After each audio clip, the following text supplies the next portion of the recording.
What's good, y'all, and welcome back to another episode. It's been a while. It's been a been a few while. months, actually. But here we are, a new season, season 2 of the Hurls and Small Show. Welcome back. We appreciate you guys clicking onto this video, tuning in. Whether you're new or whether you're returning from last season, we appreciate you nonetheless. You know, we were doing some stuff before we left with the division and stuff like that, but we did end up going on a little hiatus. You know, life just caught up with us a little bit. It was the tail end of the off season, so we thought, you know, there's no better time than now to take just, you know, take the time off. You know, we may as well. So here we are. You guys can expect, you know, the regular schedule once the season starts. 2 episodes a week, one on Friday, one on Tuesday. So yeah, but you know, before any football talk, it's been a while. I got to see how one of my favorite people on the planet, my favorite guy, before like last week, I haven't spoken to him face to face in months. Brady, man, how you doing? That's crazy because as soon as I joined our call, he goes, "This bitch," knowing damn well I could hear him. So we start off on the wrong foot. Everything been down. Nah, I'm just kidding. We're doing good, man. Life been pretty good lately. Football's back. College football was on today. You know, college football was on last week. I know you don't tune in because there's something wrong with your brain or something. I'm not real sure, but the WNBA been going on. NFL back next week. There's sports are great, man. Yeah, I've always said this is like the last 4 months of the year is like the best 4 month stretch of the year. It's amazing. September to December is the best time of the year, I think. Not even close. And I mean, there is another sport where they throw it and then you try to hit it with the stick or whatever. I'm not real sure what's going on over there, but as soon as if Aaron Judge starts to do something, I'll be back in. Otherwise, hey man, I went to the Yankees game when I was in New York, and they got fucking slaughtered 12-1, and we were in there. Didn't. And we didn't even stay for the ninth. The Red Sox had 7 runs in the ninth. You know, let's not even talk about baseball. It's crazy because I just don't care either. Like the Yankees have been my favorite team since I was like 6, and I'm just over baseball at this point in my life, which is weird. Maybe I'll get back into it eventually. Who knows? But how you been, brother? If they become like world beaters again, you'll be like back into it, or is it just baseball in general? I think it's just baseball in general, to be honest. Like I'm so much more locked into football and basketball than I ever was when I did kind of like baseball, and I don't really care to take time out of my day. I don't want to speak too soon because I love basketball, but maybe just because it's the off season, baseball is creeping its way up. It's still like basketball's all the way up here and baseball's still at the fucking ground. But like I'm enjoying, but like I'm able, like 4 months ago, Hurlins was not able to sit down and watch a baseball game on TV. Now I do it regularly. If the Marlins are playing, I'm home. I'm just sitting down on the couch watching the Marlins play. I've been to a bunch of games this season. I went to a Yankees game this season. A game that didn't involve my Marlins. I went to the game and enjoyed it. So I'm becoming a bigger and bigger baseball fan, but I still don't know the ins and outs. I still don't know. I can barely read you a fucking box score of a pitch or anything like that, but I'm enjoying just, you know, watching the games. Yeah, that's funny. On different terms, how you been? I answered. You did not. You just kept rambling on that fucking bullshit you was talking about. But I've been great. I know before we took our hiatus, I was saying I've been great, but since then, I don't know. Was the Houston trip before Nah, we definitely recorded after I went to Houston. But since then, I went to Orlando to hang out with the guys, and then I just came back from New York for my brother's birthday, and those 2 trips were amazing. New York was just so beautiful, man. Just like, I'm from New York, obviously, but I moved to Florida when I was like 4 or 5, so I don't really know it much. And I've been back, but every time I've been back, it's like I've been a kid and we're staying at we're staying at a cousin's house, or we go up there for a wedding or a funeral. This is the first time I've gone to New York as an adult where it's like we're just going just to go, just to have fun, just to have a good time and just goof around and just vibe. So it was amazing. We were there for like 4 days, and man, it was phenomenal, bro. I had such a great time. I wish we could have stayed longer, but I just couldn't do it. In those 4 days, it already drained me. I had to get back home and get back to work because this is only my second day back to work. I was off from August 11th to August 27th. So it was bad, man. I know this check that they're gonna send me, they can fucking keep it. This $3.90 they're about to send a check they're about to send me, they can just fucking keep it. Yeah, I've been great. I've been great. I can't even imagine taking that much time off of work. Like I can't imagine going that long without getting a phone call from my boss being like, "Hey, big guy." Like No, for sure. And I told them like 100 times on the New York trip. It's like, bro, I miss work. Like I miss it so much. Like but it was cool. Like when I came back to work yesterday, I did get because I have a work phone and we have a work group chat, obviously. And I did get a warm welcome. And there's my boy George. He's definitely not watching this. Like nobody knows about the fucking podcast. But my boy George, since I met crazy. him at work, he was like my guy. He's the only other brother that I work with. And I don't see my coworkers often. So when I do see him, we always chop it up. He'll call me every now and then just see how I'm doing. I get a text from my supervisor. It's like, man, Herlins, George was asking about you every day. And that shit just fucking like hit me right here, man. I've known this guy all of like fucking 3 months since I started this job. George is my fucking guy, man. That is my fucking guy. So I got a warm welcome back to work. Work has been great. Life has been great. The only thing that hasn't been great is so before we left, and went on a hiatus, I was doing very good. I was walking every day, gymming 4 times a week, eating the right things. But like I said, I went on 2 back-to-back vacations and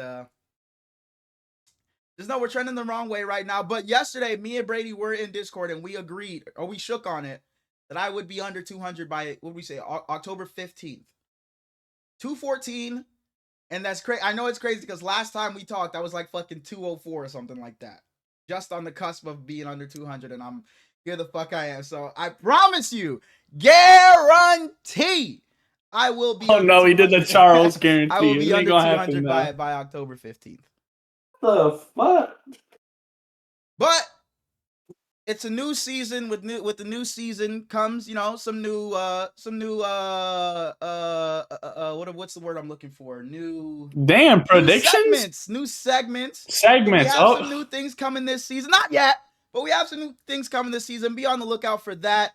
But I think before we can even get to the season preview or anything to talk about any of the other 20 or 30 teams, we got to talk about 2 teams. Specifically one team. One stupid ass team. Ran by a guy that shouldn't be in charge anymore. Reminds me of a guy that is in charge of a team in Miami. The Dallas Cowboys trade Micah Parsons to the Green Bay Packers for 2 first-round picks and Kenny Clark. Your thoughts, Brady? I mean, I thought we would wait until we got to the Packers or the Cowboys to get into this, but I'm glad you brought it up because it matters a lot. Yeah. Did you see anything of that Jerry was saying in his little press conference? Some stuff written down. Yeah. I saw him say that we could draft Pro Bowl players with those first round picks. Pro Bowl means you're not planning on the Super Bowl, which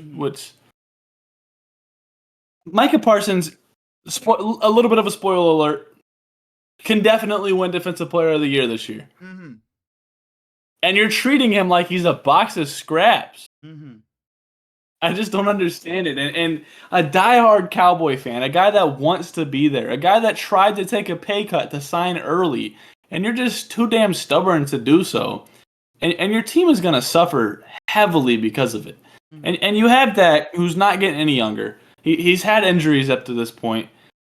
And Dak, I don't know if I just like Dak too much, but I think that Dak deserves to go out on a high note. And going out, I don't know if I mean just his last couple prime years or like maybe his career's coming to a close. I don't know how much longer he has, but for you to do this bogus ass trade, I think the Cowboys are just fucking stupid. For the Packers, I'm all in, man.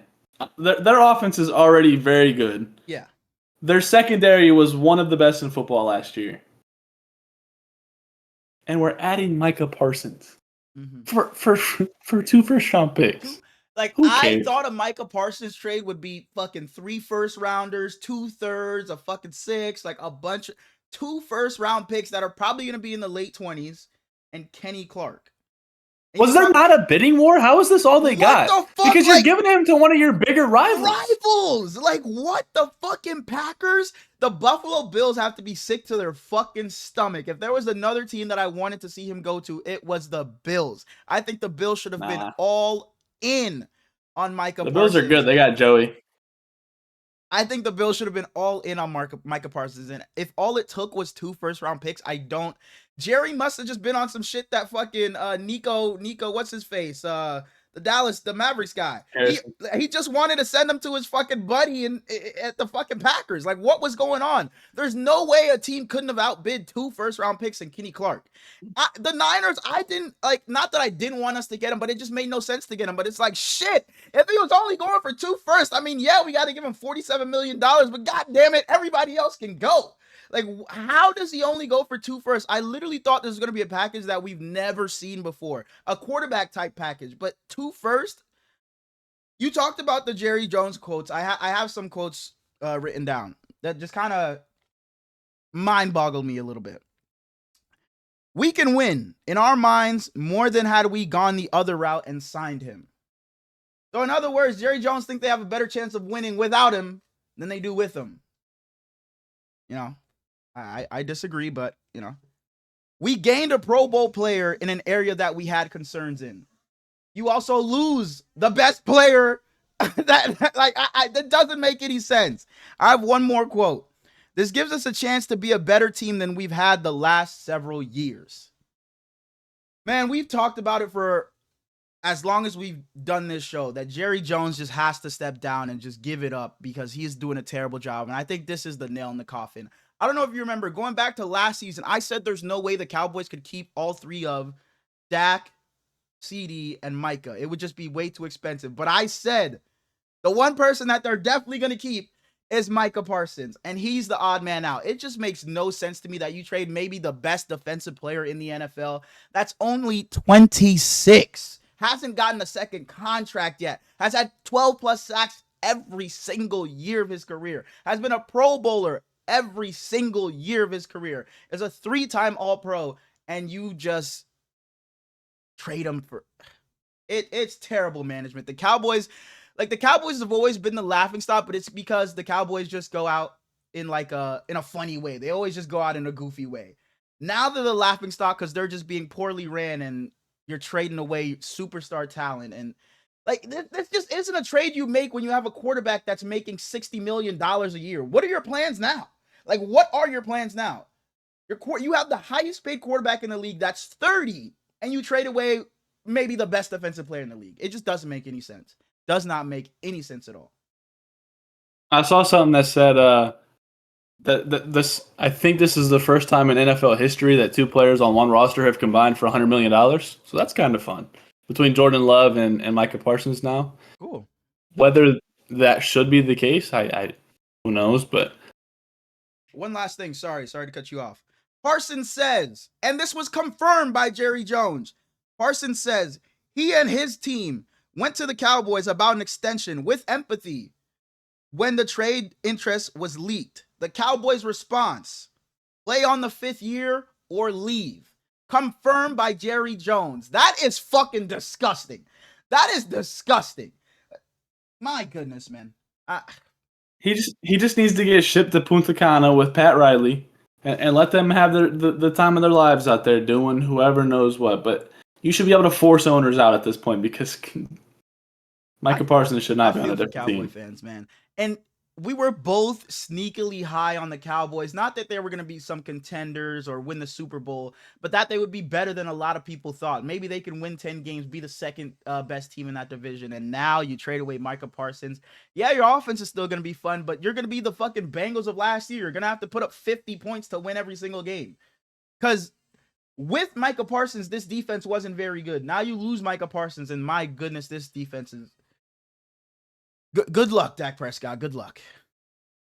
I don't think they're going to keep Trayvon Diggs either. I think they lose him within the next 365 days. I mean, at this point, it really doesn't matter what the Cowboys do anymore. It's either you bottom out here or you're just not going to be any good for a little while. I don't understand what they're doing here. What do you bottom out for? They're not going to do that. I don't know, but I just don't see the direction here. Like I said, you don't trade a player of that talent when you have a $60 million quarterback. At the end of the day, you just don't, and it just doesn't make any sense. But I just hate this for the NFL, just in general, to be honest, because like that just looks terrible. You trade away a superstar at 26. That's just mismanagement. That's just there's no words for that. It's just a bad look for the NFL. The same way the Luka trade was a bad look for the NBA. This is just a bad look for the NFL. Because you see the picture of them going a little viral? Yeah, I did see that, and it's like that they're both 26. When he requested the trade, I thought it was a lot more real than when other people requested trade just for leverage, because he had put out a whole think piece about his time in Dallas and stuff like that. So I was like, okay, this might be pretty real. But even then, I was like, no, Jerry's going to crack and end up paying him and give him the money. But you hear all these quotes about, oh, CD's chants were a lot louder and all these other things. And it's just like, no way he's going to do this. Then I texted you, or maybe I texted my brother, a couple hours before the trade. Adam Schefter, I think it was, puts out something that the Cowboys are now listening to offers. And I'm like, still, okay, they're listening. Maybe the offers are getting a bit more tempting, but they're not going to do it. I'm pretty sure I responded to you when you texted me that and said he's a Packer. Oh, yes, it was. So it was you. It was you. Yes, it was you. And then you get the tweet a couple hours later saying he's a Packer. And I'm like, holy shit. It is what it is. It is what it is. Shout what you get with senile managers, owners. Yeah, I think this definitely takes the Packers into contention. I had the Packers being pretty damn good anyway, but I think it definitely leads them into contention. Are they as good as the Eagles? Probably not, but I think they definitely leap into contention. I would agree. Before we get into our official predictions, we already mentioned it a little bit. We're going back to Tuesdays and Fridays like we did last year. And we need y'all to bear with us. We're locked in this year. So if y'all see a bunch of posts to TikTok or to Shorts, Twitter, whatever it is, go ahead and share them a little bit if you want. Give them a little like. You don't have to be super locked in with us. At the end of last season, anytime I brought up TikTok, Smallz was like going like, I didn't say that one. Fuck TikTok, fuck TikTok. So now we're back. We're back locked in. On most of them. And are we on Spotify? We are on Spotify. We will be on Spotify. We will be on Spotify. Right. And we also need y'all to bear with us on thumbnails, because we're not going with the one bare one from last year that we had going on. We're gonna try with some new ones. I'm gonna miss it. Oh no. Yeah, the other way, please. Before you like a jackass again. But you over here on mine. But we can get into predictions if you want. All right. You got something else to say? No. Do you want to start by division? Do you want to start by just going like 16 up in the conference? How do you want to do it? I think we can go 16 up. 16 up. Okay. You want to start AFC or NFC?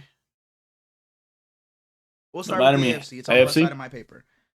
Coming in at the 16th seed. I don't think there's any surprise here. I have the Cleveland Browns at 2-15.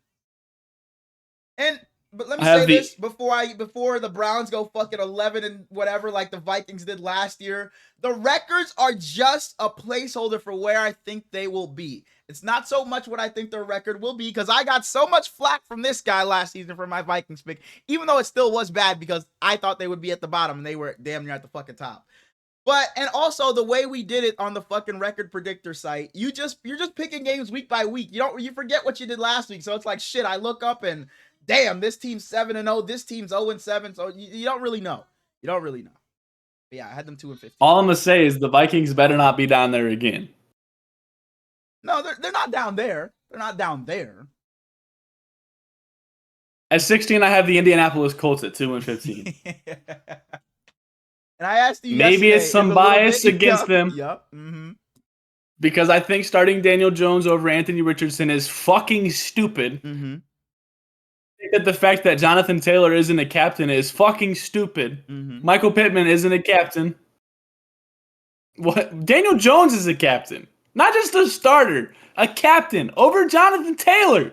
Shout out to DJ. What are we doing? No. Not shout out to DJ.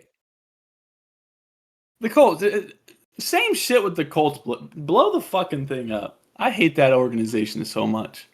Now, this is, for my number 15, this is a team I had to go back and be like, okay, let me, oh, sorry. JT Tuimoloau. Ball out this year, brother. So my number 15 team. This is one where the opposite, where I said I look up and I was like, damn, this team is 0-7. I have the Tennessee Titans at my 15 seed. I look up and the Titans are fucking 3-3. And I had to go back. I'm like, oh fuck no. What did I do? So I had to go back and give them some fucking losses. So Titan fans, Vontae, I'm sorry. I had to go back and just fill in some losses because no way y'all are starting that good. I have the Titans at 4-13, the 15 seed. But I think they'll be a little competitive.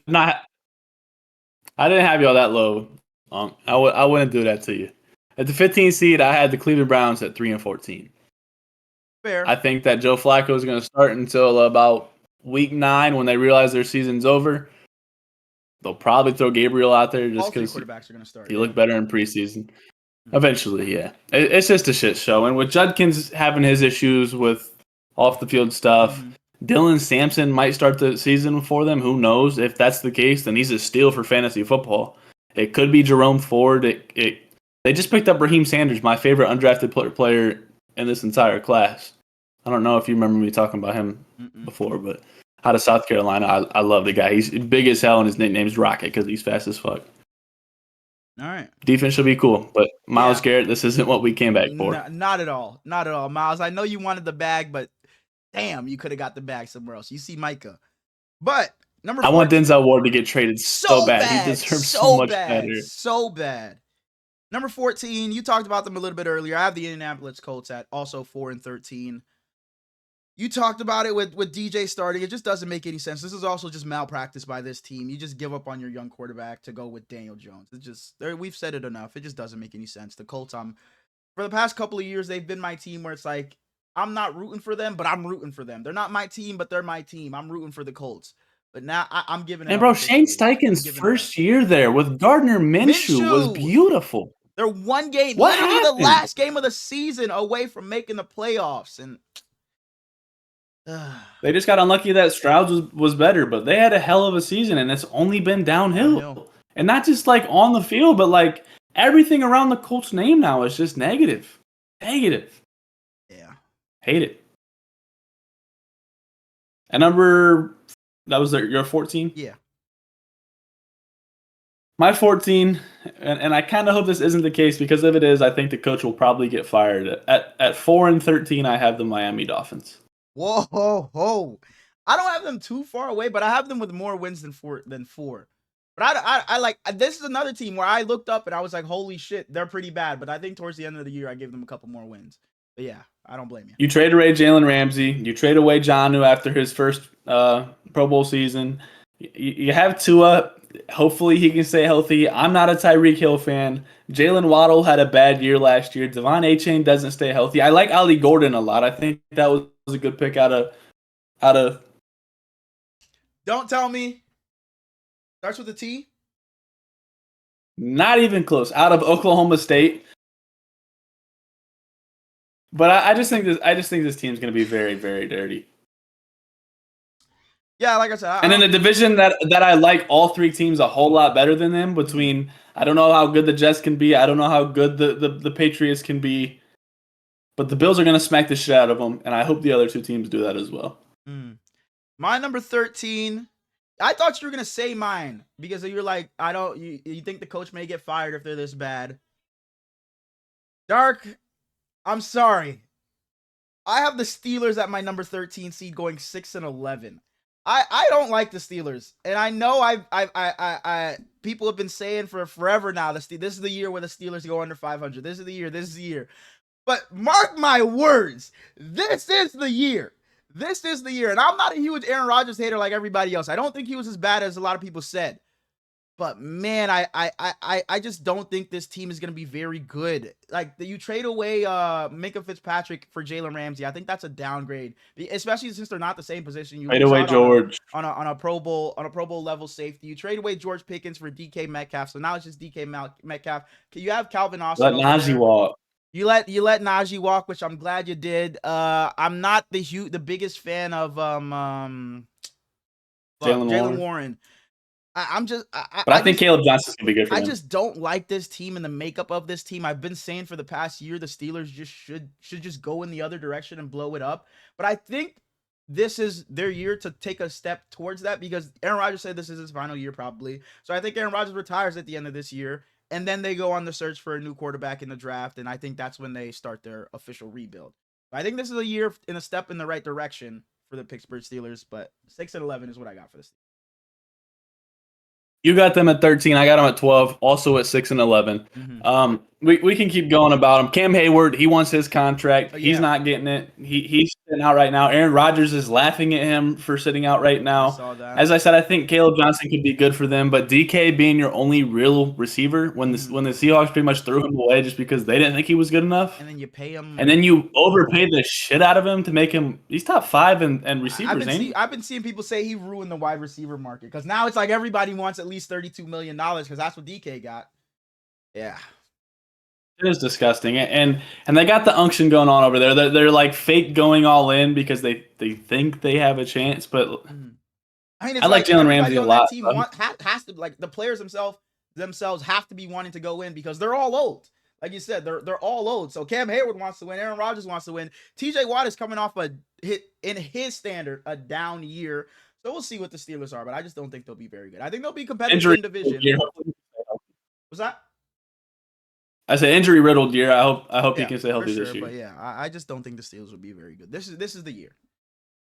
At my 13 though. Oh, wait, was that not 13? I gave they were my 12. 12. Okay, sorry. At my 13, you said they were 4-13 for you at your 15. They're also 4-13 for me, but they're at my 13. Okay. So Unc, I still did it to you. I'm sorry.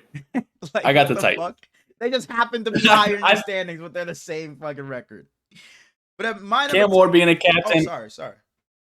You didn't even talk about the Titans. You just moved it on. I thought you were done. You just said sorry to Unc. We didn't even talk about them. My fault.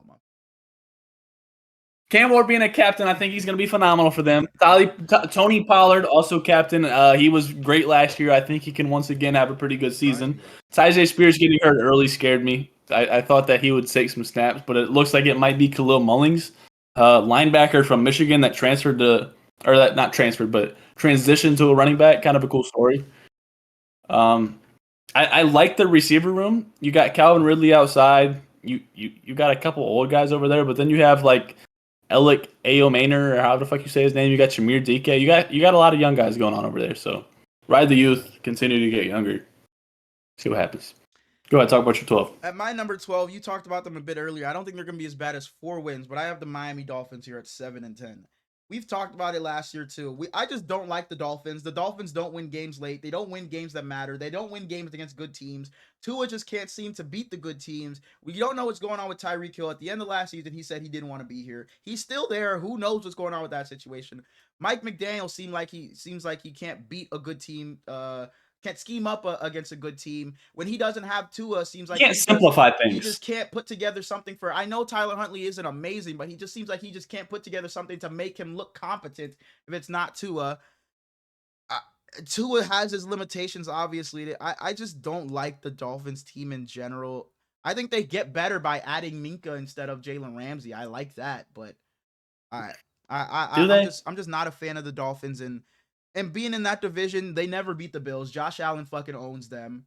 I think clearly, I think both the other teams in the division will be better than them. So yeah, I'm not a fan of the Dolphins here. They just can never get it done. I love to hear that. And get it done, that doesn't mean winning the fucking Super Bowl. They just can't win a game when it fucking matters. They'll beat up, look like world beaters against any other team, but you put them against the Ravens, the Bills, the Chiefs, any team that's competent, and they're getting their asses whooped. So I'm out on the. Imagine going back to the day after they beat the Broncos. What is it, 70-20? 20, yeah. And saying in 2 years we would much rather be the Broncos. Much rather be the Broncos, for sure. Definitely crazy. Our bottom 5 are the exact same, but just different orders. So we'll see. Okay. How close we continue. I don't think our next one's gonna be the same. Shit. 11. Yeah, I don't think it's gonna be. I think you're higher on this team. But go ahead.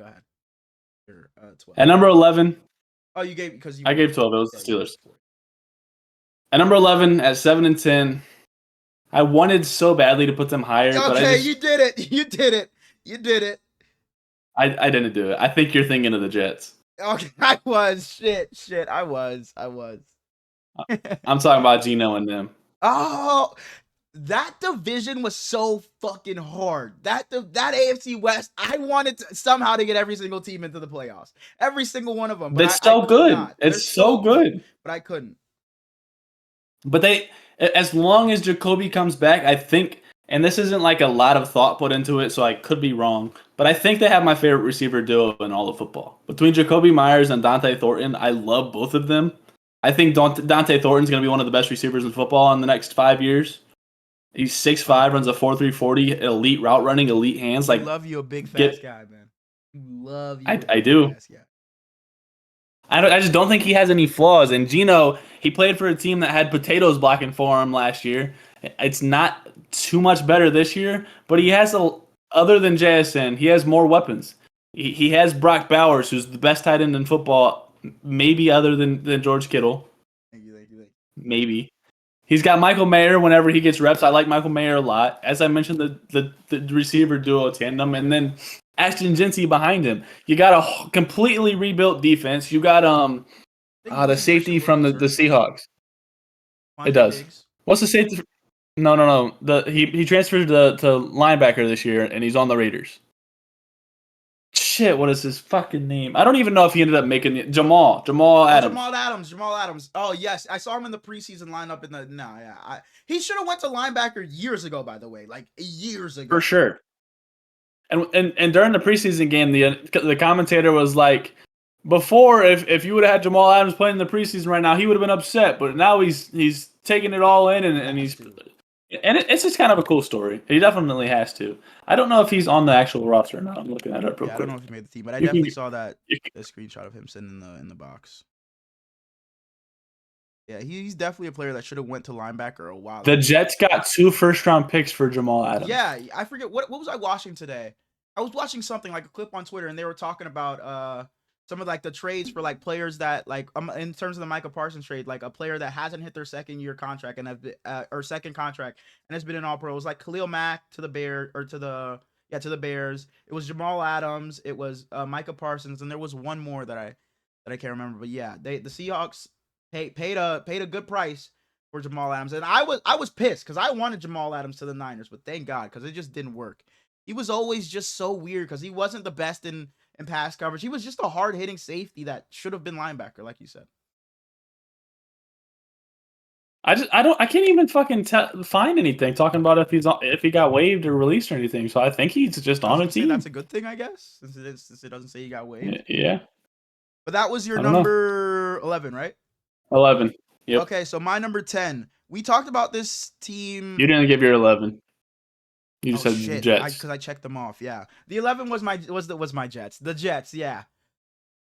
This is another team. The AFC East and the AFC West were two divisions that I tried to get these teams wins, but I just could not. You see their jerseys come out today?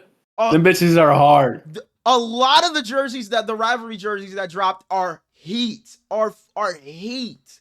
The Bills, I think, have the best. I'm a big fan. The Bills one really is beautiful. That snow white, whatever they're calling it, with the blue logo, I love. But I think the Niners one is right fucking there.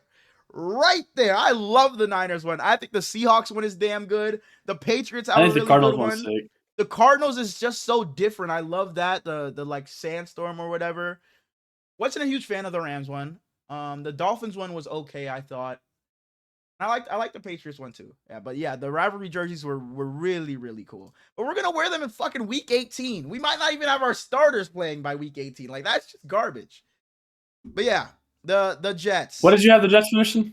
7-10. Record wise? 7-10. So it's not a horrible season for the Jets. But it was just a bad season. It was just, I don't think that's a horrible season. It was just tough to find them wins. It really was. I think the Jets will Justin had 4 wins last year. I think the Jets will be competitive. I think they will be damn competitive, but I just cannot see them beating teams like the Patriots twice to get those wins. I don't think they beat the Bills once. The Dolphins are below them, but they fuck around and lose to the Dolphins too. I just can't see the Jets doing it. I believe in Justin Fields to be able to go over there and be a quality level starter, but I don't think he's pushing them forward to being some 10-win team, even a 9-win team. I just don't think he's that yet. I have to see it to believe it. But in that receiving core, I would like them to go get somebody else other than just Garrett Wilson. I would like to see something else over there. But I believe in Aaron Glenn over there. I think he'll instill a cultural over there. They got Arian Smith. I think their defense will be damn good as it usually is. But I think it really just comes down to Justin Fields, and I just don't know that he's going to be good enough to propel them past the teams I have above them in the AFC, especially in the AFC. I think Mason Taylor has a really good year for them this year at tight end. I think their line will be serviceable enough.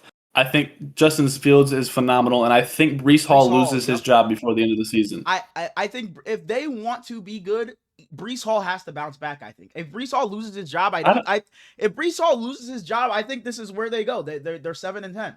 7-10, if not worse. See, I disagree. I think Braylon Allen is phenomenal, man. I think Braylon Allen is so fucking talented, and he's 20 years old. Mm-hmm.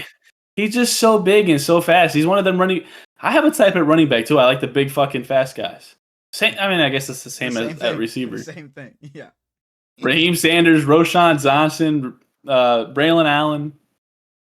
I don't know. I guess I got a type. I got the Jets finishing them as my 9 seed though at 9-8, and like you said, you don't think they'll win 9 games. Why are you at 9? I'm not at 9. I'm just saying where I had the Jets. Okay.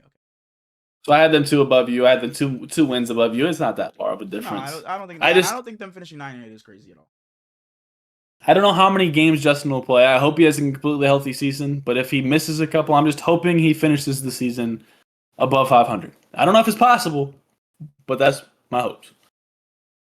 At number 10, one of our most loyal watchers. Yep. I got them here too. Not even friend of the show, family of the show. Mm-hmm. Sujat, I'm sorry. Oh, never mind. Whoa. Who do you have?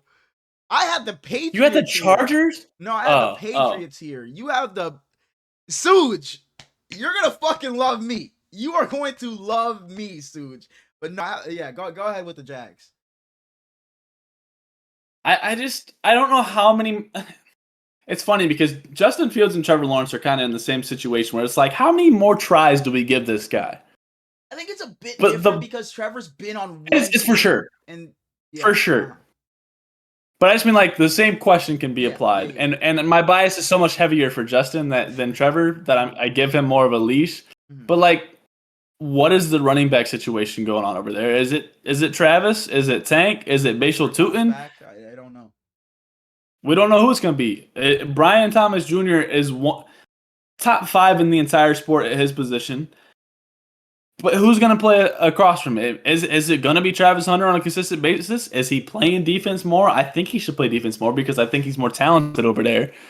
But I don't really know. Losing Evan Ingram for a bag of chips still doesn't make sense to me. Not even a bag of chips. They just told him to fuck off. Told him to get out of here, yeah. It was like the Jamal Adams, the video where he went to swipe his card and it just didn't work. Yeah, that was still. And now he going puzzling. Yeah. I don't know how high I can be on Liam Cohen. I think he's a talented coach, but like the way he left Tampa, I think that shows a little bit about his character. I mean, I'm not super worried about it, but Duval, I just think he's a little odd. They're a little young general manager. I think he's going to make good decisions, but just year one with Liam Cohen, I want to be higher than what I am, but I'm not. Mm-hmm. At my number 10, I thought you were talking about the Patriots because you said a loyal fan. And we talked about this going back a couple of weeks. It's like, shit. I'm trying to do this. I'm doing the record predictor. It's like, we a little bit too high on the Patriots because right after the offseason, right after their draft, the Patriots are winning 10 fucking games. The Patriots will be a 7 seed. They'll be in the playoffs. They'll be fighting for that playoff spot. They probably won't catch the Bills, but they'll damn sure be the second best team in this division. And I technically have them as the second best team in the division, but I have them at the 10th seed at 8 and 9.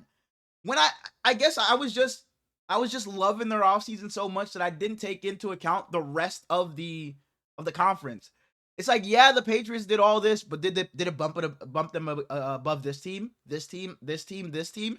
It really didn't. It really didn't. And I like what they did in adding Stephon Diggs. They revamped their offensive line, so Drake May should have a lot of time back there. They went and got Mike Vrabel. So they released Kendrick Bourne today. Come back to the Niners, but I think he will. I think he will too. They released Javon Baker too. I think we just I don't even want to say overrated because they made good moves. We just thought I really don't know the word. I just thought they were going to be a lot better than what they actually are when I look at it on paper, I guess, if that makes any sense. I really just fell in love with what they did. They still had an A+ offseason. I think they're moving in the right direction, but I still think they're a year, 2 years out from actually contending for a legitimate playoff spot. I just don't see it yet. I wanted Matthew Judon to come back for them, but I think Drake May is going to have a phenomenal season. They have my favorite player. Damn. They have my second favorite player in all of the National Football League with Stephon Diggs. I think that they have enough talent over there to be very competitive in every game, regardless of who they play. I think Mike Vrabel is one of the best coaches in all of football. I think that Travion Henderson is going to do some phenomenal things for them. And we'll get to where I have them at, but I think for year one in the Mike Vrabel era for New England I think it's going to be successful. And even if they're 8-9, like you said, is successful for the first year. I think it's really about setting a culture, setting a tone that we're not going to just be a rollover, pushover team anymore. We're going to be competitive. Like you said, I think they'll be competitive in every game damn near, but I just think they'll just have the short end of the stick because they're just not as talented as the other team. Just get rid of everything Jared Mayo did, and you'll be all right. Man, and I thought he was just a solid for him, but he just went up to the podium and just started saying shit. He pretty much looked at the camera and said, "Go fuck yourselves" after every game. Where are we at? This is your number 9. Number 9. I had the Jets, so you can give yours. Number 9, another loyal fan is gonna be mad at me, man. And this hurts me. This fucking is breaking. But this is where you got Justin. Herbert. Oh no. Oh no. But this is breaking my heart. This is like tearing me to pieces. You're gonna be dancing about this, that I have this team outside of the playoffs. It's the Denver Broncos, and I have them at 9-8. I think the Broncos are way too talented to be this, but this is just how it. Okay, look, I'll spoil the rest of the list. My 9, 8, and 7 are all the AFC West. So they were all competing for that last playoff spot. They're all over 500, but it really, like, when I did this, it just came down to tiebreaker rules, the percentage of who you played, the strength of schedule. So it's not that I think they'll miss the playoffs, but it's just how it shook based on who I had them beating and who I had them losing to. So I want the Broncos to make the playoffs. I think they will, but it's just how it shook.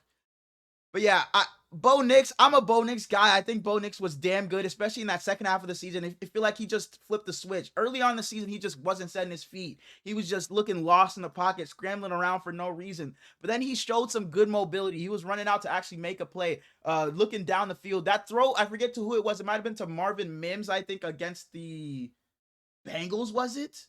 I think it was against the Bengals where he just rolled out right and lobbed it up into the end zone and he caught it. Bo Nix showed some great flashes, and you add Evan Ingram, you still have Cortland Sutton, who I really like. The defense is probably going to be the best in the league. Them and the Texans are probably going to be the 1 and the 2. It was already a great defense. Then you add Dre Greenlaw, you add Talanoa Hufanga. So this team will be damn good, but again, it's just how it shook because I think this will be the most competitive division by far. Like, if I could, I would literally put every single one of them in the playoffs, but I obviously couldn't. So I'm sorry, Devin. You know the Broncos are my guys.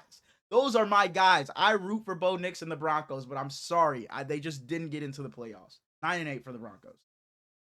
I'm not gonna lie. This might be your Vikings take from last year. I hope it is. I hope it is because again, I don't think they'll finish 9-8, but that's just how it shook out. I didn't want to finish the season and I wrote down all my records that I had for the teams and be like, no, this team just isn't going to be that bad, and then just scribble it out and just find a way to get them more. So I didn't want to do that. So I was like, fuck it. It is what it is. That's what I had. So I'm going to do it because it's like, if I don't do it that way, then the numbers aren't calculated. Then I'm going to have fucking 7 teams at 12 wins when that just won't make sense. So it is what it is. It is what it is. I think if we get to the end of the season and the Broncos are the number 1 seed and they're 14-3, I just wouldn't be surprised at all. I think the Broncos are that fucking good this season. I would be shocked if the Broncos had 14 wins. Like Bo Nix, I'd have your fucking jersey on every episode if they had 14 wins. Holy shit, I'd be shocked. I think they have, like you said, one of the best defenses in the entire sport. As much as I didn't like Bo Nix coming into the draft, I'm starting to like him.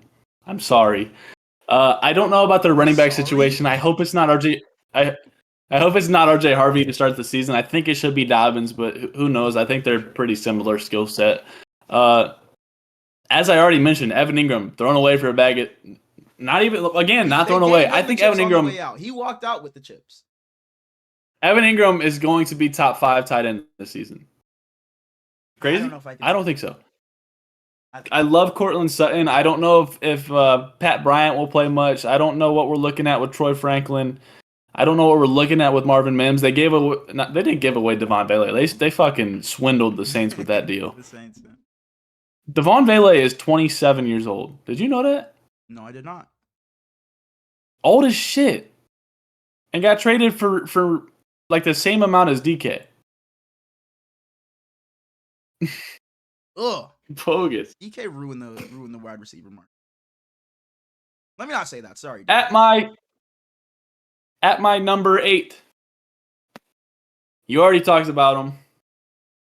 I'm sorry, plug. Yeah. Y'all are 1 out of the playoffs for me. I got y'all at 9 and 8, just barely missing it.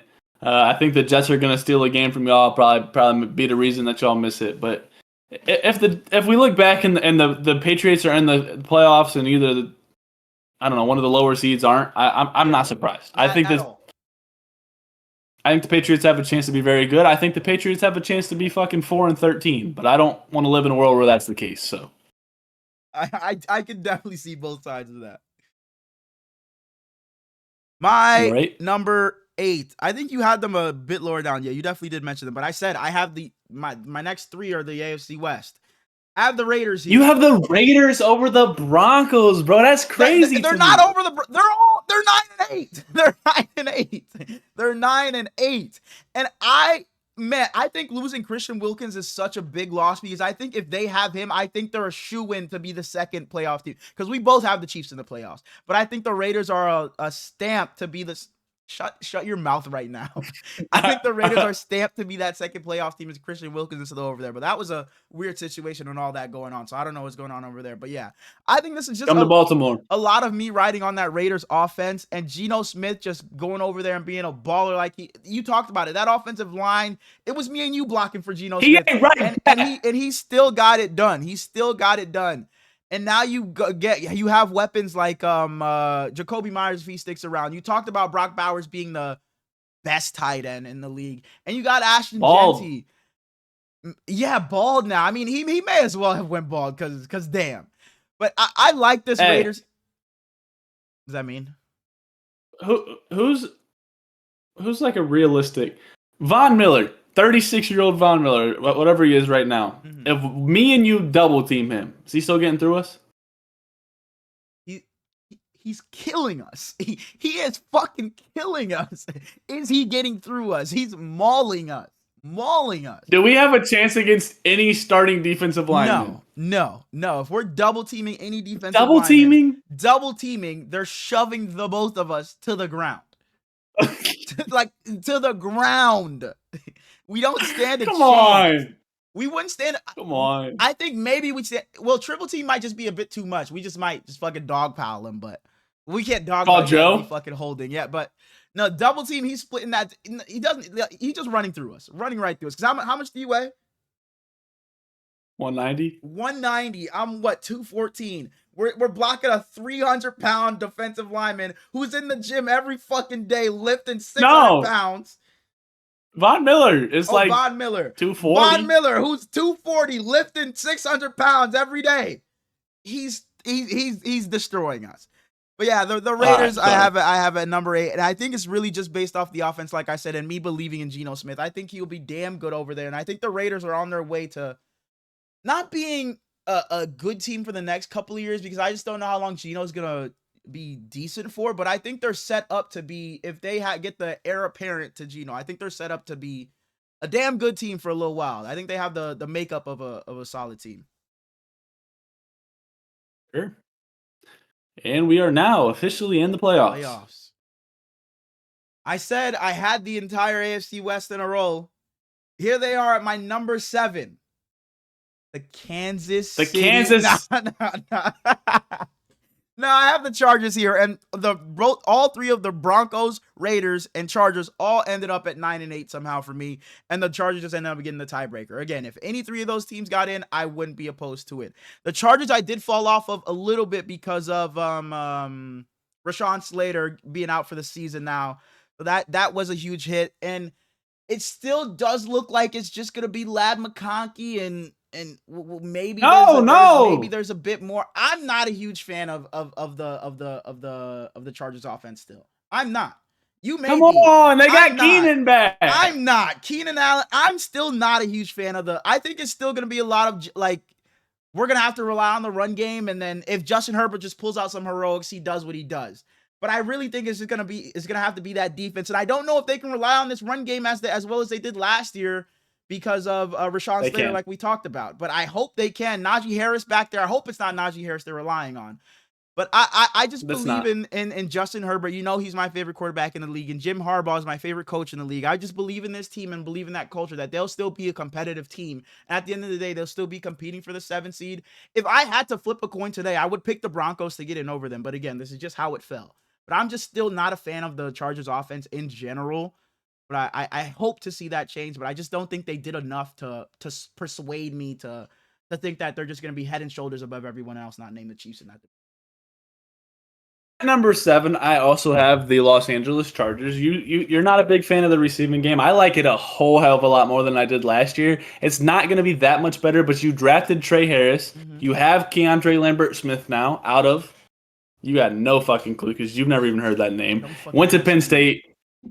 He's a dog. I don't actually think Keenan Allen's going to be anything for them. Okay. But Omarion Hampton in that backfield is going to be very fucking good. Jim Harbaugh is going to run him into the ground. And this is the team that dropped Raheem Sanders, so I'm a little bit salty towards them. And they chose Hassan Haskins over him, which is of Michigan Wolverines, so it's even worse. Don't ever do that again. But Najee Harris, or as Benchwarmer Brand would call him, Najee Harris, because you know he's got that fucking eye issue. Makes me giggle every time. I'm sorry. Shout out Benchwarmer. I like him. Not that much. I think they still lose first round. At my number 6, Suj, I said you'd love me. I didn't realize you hadn't mentioned them. Jacksonville Jaguars at my 6th seed, going 10-7. I think this is the year for Trevor Lawrence. You got Brian Thomas Jr., like you talked about. I think Travis Hunter, when he does, he will take offensive snaps. I think he'll be a big help there. We don't know what they did with Evan Ingram. Don't know what that was for, but I think we do see a bounce back from Travis Etienne. And I am a bigger fan, I guess, of Liam Cohen than you are. You talked about not being his biggest fan, but I think what he did in Tampa, I think he'll be able to bring that over and maybe not get what he got out of Baker Mayfield and out of Trevor Lawrence. But I think for sure this will be the best version of Trevor Lawrence we've seen by a mile. That first half of or that season of, I think it was 2022 when they got into the playoffs, I think this Jaguars team is going to be a bit reminiscent of that. I think we will see them pull out these close games. They're not going to be destroying anybody by any means, because this defense I don't think is going to be very good, if I'm being honest. I think that defensive line might be piss poor, because you have Josh Allen and Trayvon Walker, but up the middle, it's Eric Armstead, I guess. And it's just not going to be very good. So I think this is going to have to be a team or a season where Trevor Lawrence lights it up. And if he can stay healthy, I think he will. I think him and BTJ will be one of the better quarterback wide receiver duos by the end of the year. I like the Jags this year. Don't get me wrong. I like Liam Cohen a lot. I just don't know how good he can be year one. And the defense is the reason I have them at 8 and 9. I like the offensive prospect, but the defense is just gross to me, especially if Travis isn't playing much. At number 6, I think we got the same 6. The Jaguars were your 6. Oh shit! I think we got the same team cut. Like, you're going to say the team that I'm going to say. The team with no defense? Yeah. At number 6, I have the Cincinnati Bengals. And I was pissed. I was mad that I had them this high. I really was mad. Because it's like, you don't fucking deserve it. You don't fucking deserve it. But your big 3 is just that fucking good. They're also lucky that this is a super down year for the AFC North. Like the Steelers and Browns, I both project to be bad, and especially if Lamar's hurt to start the season, the Ravens might struggle. I don't know. I don't think so, but Joe Burrow he has a case for best quarterback in all of football. I don't think he is. I think he's probably fourth. I agree. But he's so damn good. Jamar Chase, I think, is the second best receiver in football. T. Higgins is the second best is the best number 2 in all of football. You finally get Trey Hendrickson back on your team. You got Shamar Stewart to sign the deal. You're pairing them together on the edges. What the fuck else you got on defense? Who knows? But it's going to be a weird year from the Bengals. I think that the offense might put up 47 points every game. Yeah. But they might give up 49. So if the Bengals once again miss the playoffs, I can't say I would be surprised. Like if we're looking at the Bengals at the 10 seed and the Patriots are in the playoffs, I wouldn't be surprised at the end of the year. Like I wouldn't be mad or surprised if one of the AFC West teams that I had out of the playoffs jump in and take over the Bengals spot. You talked about it, like this is just going to be a repeat of last year, but I'm like you said, the AFC North is just weaker, so you just maybe win a couple more games and now you actually get in because you were just a game out of making it last year. So now since the Steelers and Browns are not going to be as good, you're probably getting because you beat them a couple more times. So that's literally the only reason that the Bengals got in for me. I said I did not want them to be this high, but they just ended up being this high because you talked about Joe Burrow, Jamar Chase, and T. Higgins. That offense is just going to put up numbers regardless, no matter who they're playing. But their defense is going to give it right back up. But the AFC North just took a step Mike back. Gesicki. And Mike Gesicki doing that ugly-ass gritty. I don't think this will be a good team whatsoever. I don't think they're going to get into the playoffs and upset anybody. I really think they're just going to get in just based off of their competition, and then they'll be one and done. I just forgot who played for the Bengals. I'm going to have to bump them up to the number 1 seed because Noah Fant is a Cincinnati Bengal. So, congrats on your that's MVP, an MVP caliber player right there. Oh, Noah exactly. Fant, not even. Oh, okay. Yeah. Yep. My fault. At number 5, I have a team that you didn't even have in the playoffs. Like I said, if they end up 14-3, wouldn't be super surprised. Not crazy at all. You pick up Talanoa Hufanga, you pick up Dre Greenlaw on a defense that was already solid. I just think they're so damn good. And if J.K. Dobbins, please stay healthy. Please stay healthy. For the love of God. If you're hobbling a little bit, let RJ Harvey come in. It's okay. We promise it's okay. And Sean Payton's a mastermind of a coach, so not much else to say. Shout out Devin. And they whooped up. We had a joint practice with the Broncos, and their defense whooped us up. So that means anything. Shout out to the Broncos. I don't think they'll be 9-8 for what it's worth. I think they'll be a lot better. So I'm rooting for you guys, Devin. I still rocking with you guys, but it is what it is. Speaking of, I don't even know if he's gonna be playing this year, but don't be asked again at 2K this year, Devin. That's so random, but yeah, don't be asking at 2K this year, Devin. Moving on to our division. Can't be 4 years in a row. Moving on to our division winners. At number 4, going 12-5. I have the Houston.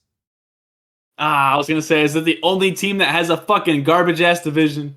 Yeah, it's. I don't think that. Well, I have the Jags pretty high, so I don't think the division will be that garbage. But yeah, I have the Houston Texans at the number 4 seed, going 12-5. I'm not super high on the.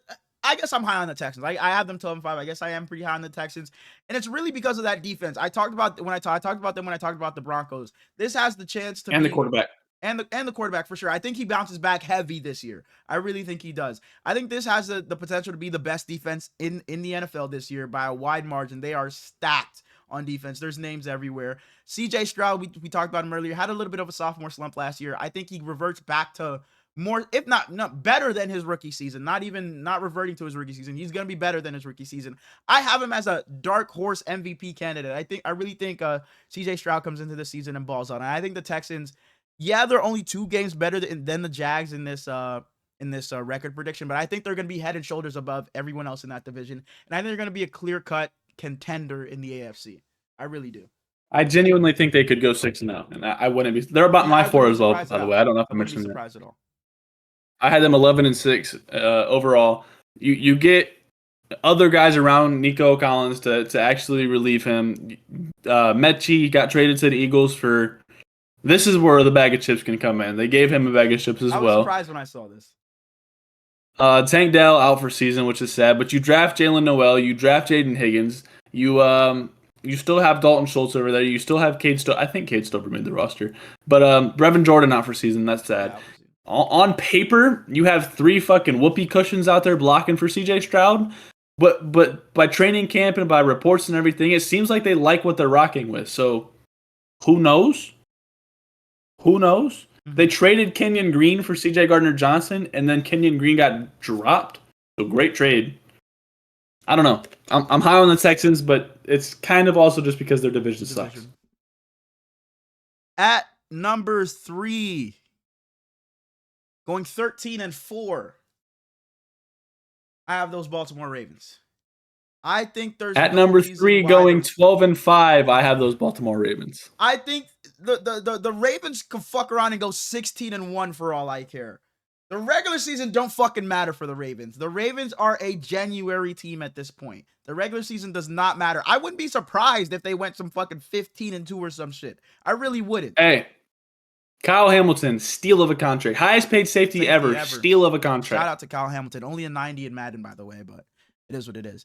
But yeah, I think the Ravens, they may not finish with the best record. Well, I'll get there. They may not finish with the best record, but I think they will be the best team by the end of the season. Everybody will have them as the best team, and going into the playoffs, most people will have them as their Super Bowl champions because the Ravens are just that loaded from top to bottom. That secondary is insane. There's stars everywhere. Lamar Jackson doing what he does. Zay Flowers. I think Mark Andrews bounces back.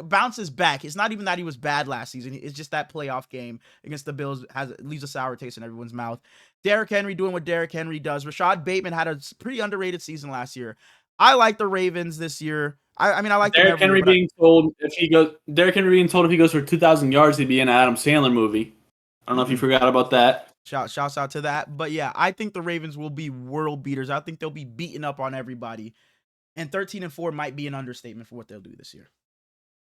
I have them 12-5, but as you said, the regular season just doesn't really matter. We'll see what they can do in the playoffs. Harbaugh, a lot on your shoulders this year. Lock in. Also at 13-4, my number 2 seed, the Buffalo Bills. Damn, that's our first kind of.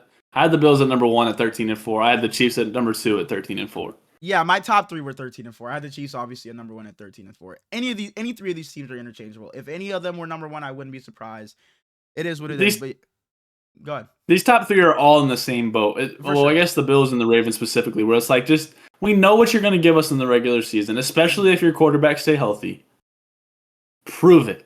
Prove what you can do in the postseason. I pray one of Lamar Jackson or Josh Allen breakthrough. One of them. I don't care who it is. Obviously, you would rather Lamar, but I don't care who it is. One of you two, I would love to see you play in the Super Bowl. Please. Please. But yeah, I don't really have much to say about the Chiefs. Yeah. Other than, I guess, congrats to Travis. And Rashee Rice only got 6 games. So, yeah. Also, I guess, congrats to him, even though kind of a scumbag. I don't know. Isaiah Pacheco. We rocking, brother. We rocking. Isaiah Pacheco, he was upset when he picked you, so don't even hop on that fucking bandwagon. Don't tell him that.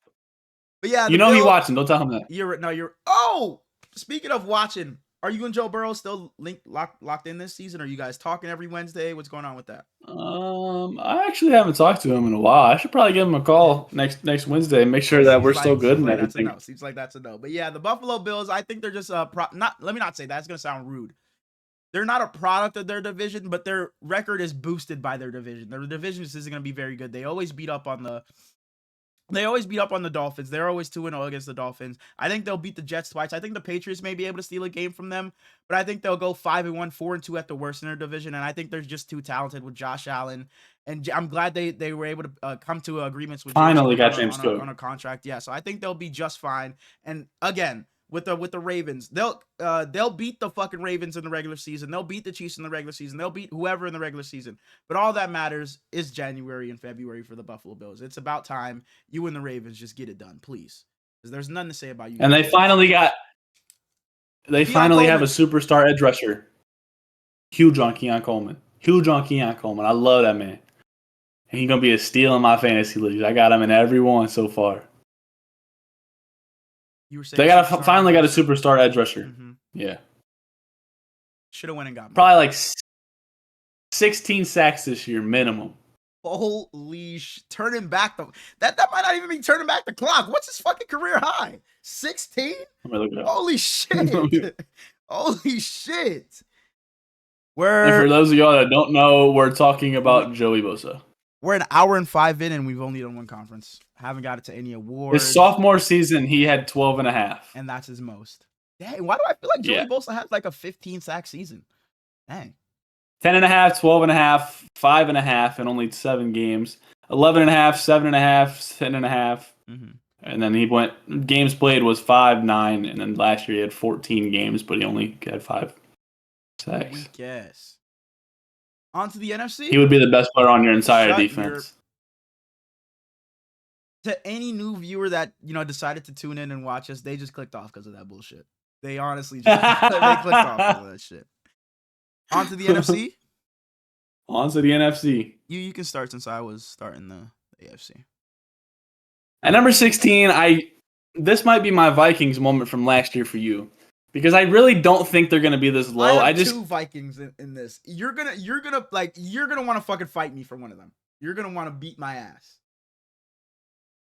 I don't think they're gonna be this low because I think that having 6 very, very high level defensive linemen is a lot of fun. And you have Malik Neighbors on the offense, but I have the New York Giants finishing 3-14 because Russell Wilson, I don't know what we're getting. Tyrone Tracy was good last year. How much does he play with Cam Scatterbo now there?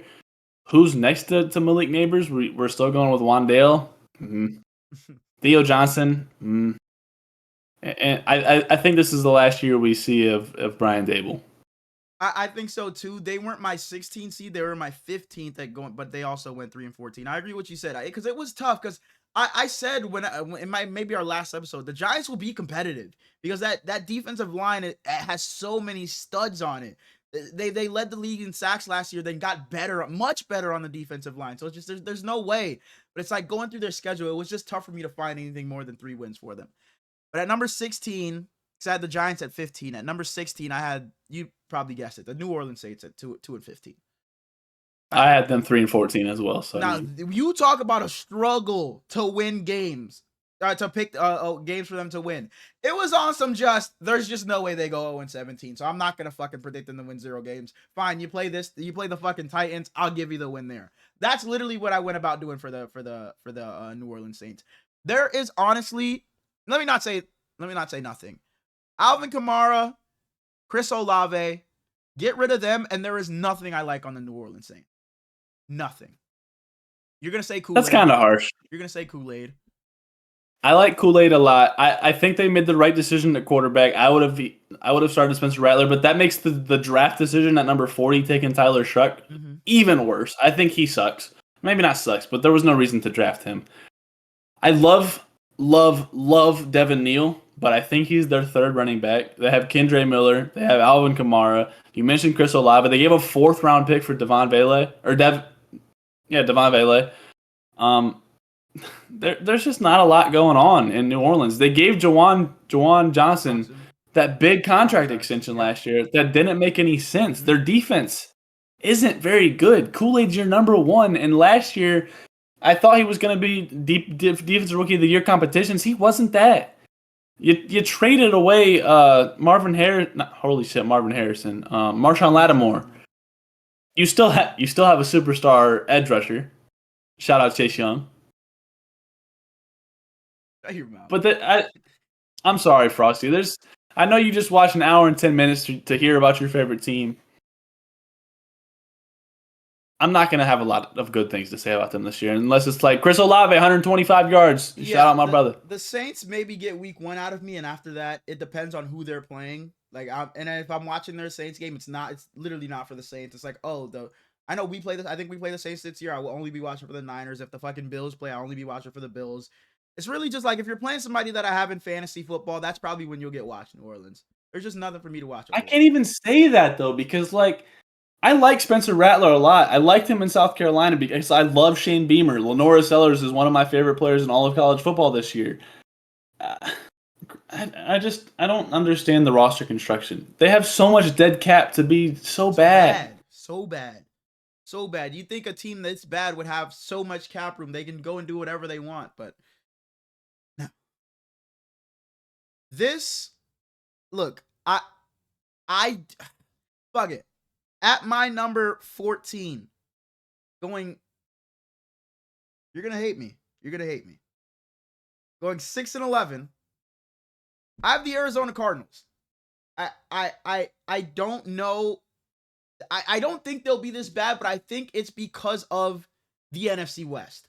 I think the top 3 teams in the NFC West fuck around and sweep the Cardinals. I think the Cardinals are improved from last year, but I just don't know how much I'm bought into Kyler Murray and Kyler Murray being good for an entirety of a season. We've seen Kyler Murray put together good first halves. Go ahead and put on your Marvin Harrison Jr. jersey. Go fucking get it. Go get it, because I knew you were going to be mad at me, and you're going to be mad at me again pretty soon. But I just haven't seen Kyler Murray put together an entire season's worth of football. Whether that's him getting hurt, or whether that's him just falling off. They started 8-0 one season and didn't win the division. I mean, my goodness. I think that's their only winning season under Kyler Murray, by the way, when they started 8-0.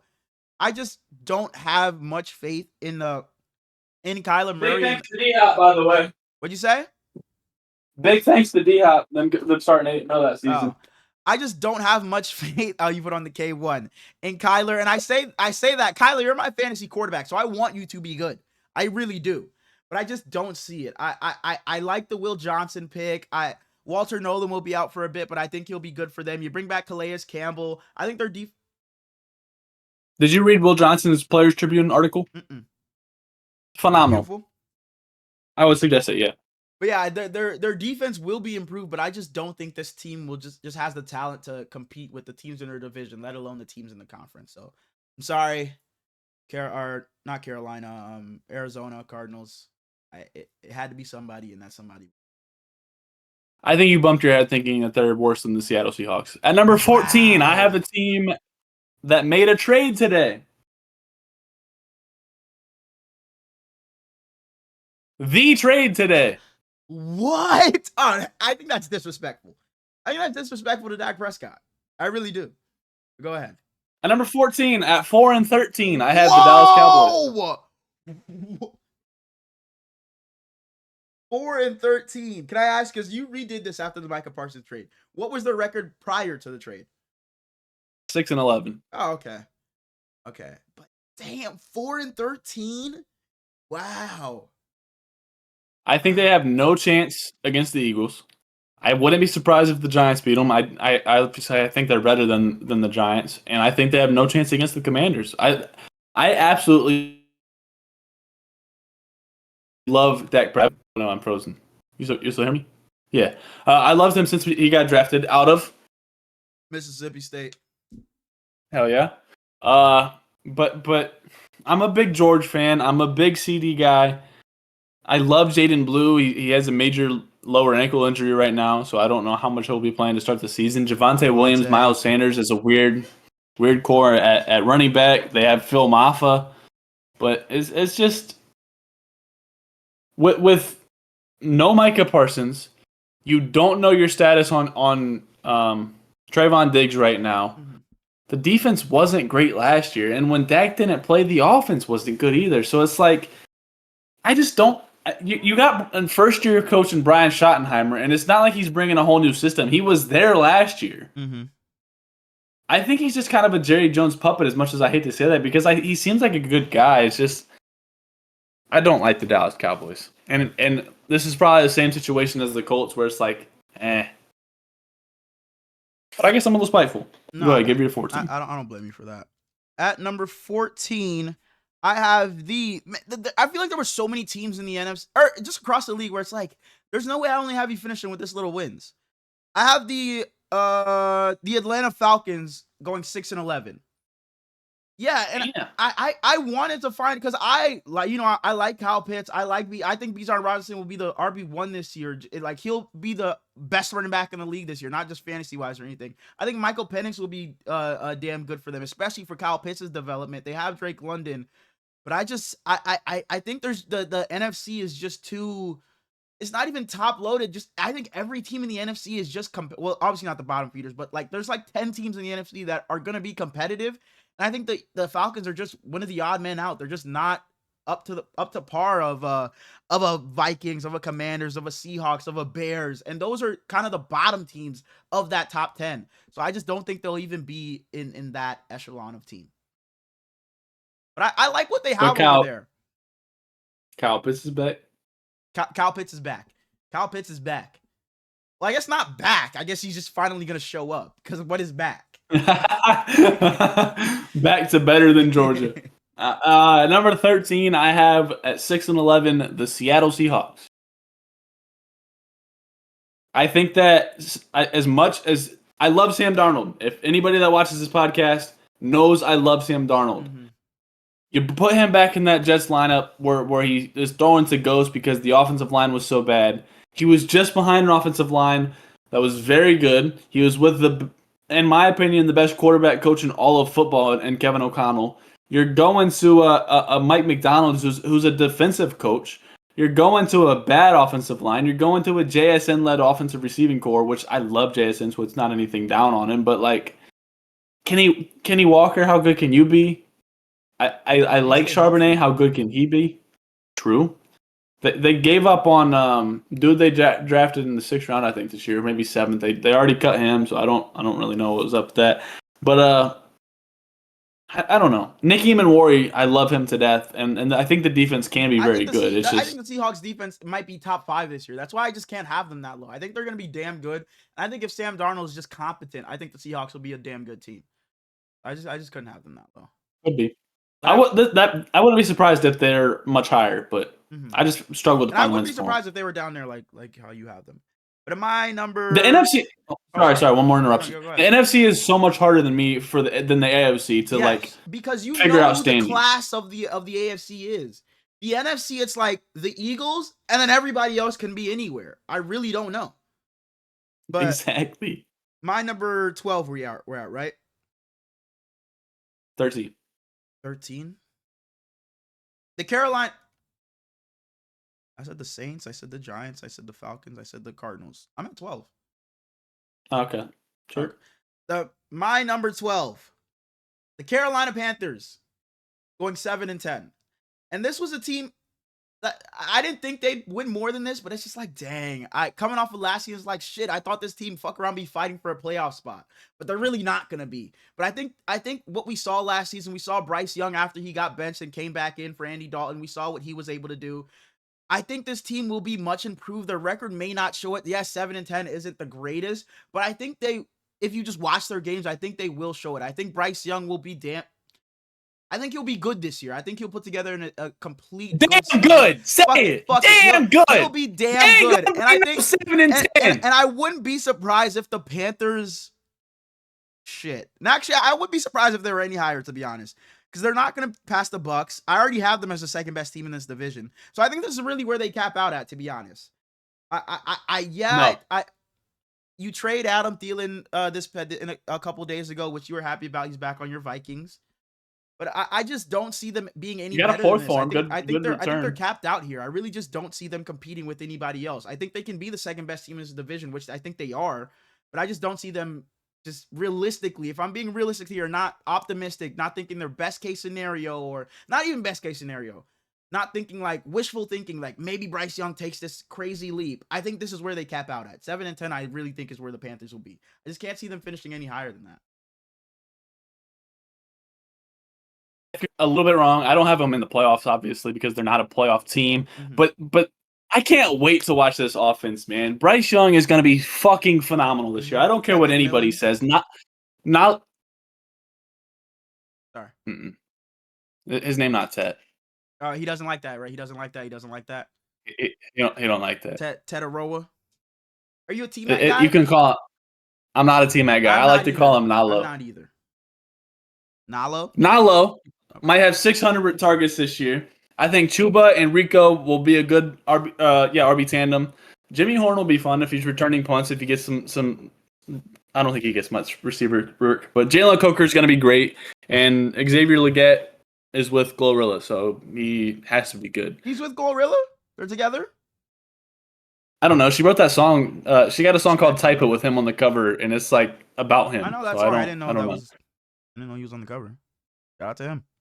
I think J.C. Horn will be good. I think that Lathan Ransom will be phenomenal. You have Princely from this draft class, and who the fuck else did they draft this year? Princely and DJ. Who the fuck? Nick Scowerton. I'm sorry, I couldn't fucking. Princely.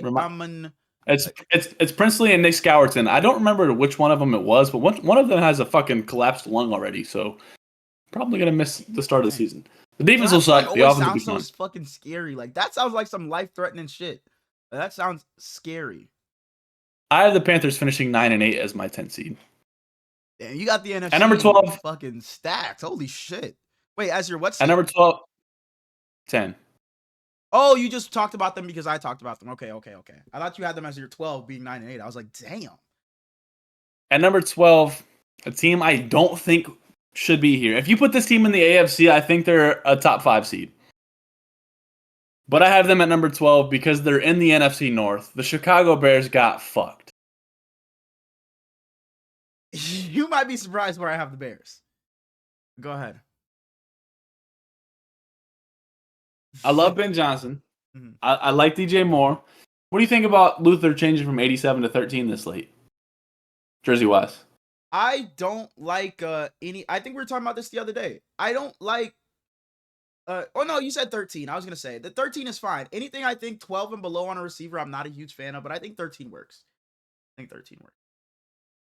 I'm not a DeAndre Swift guy.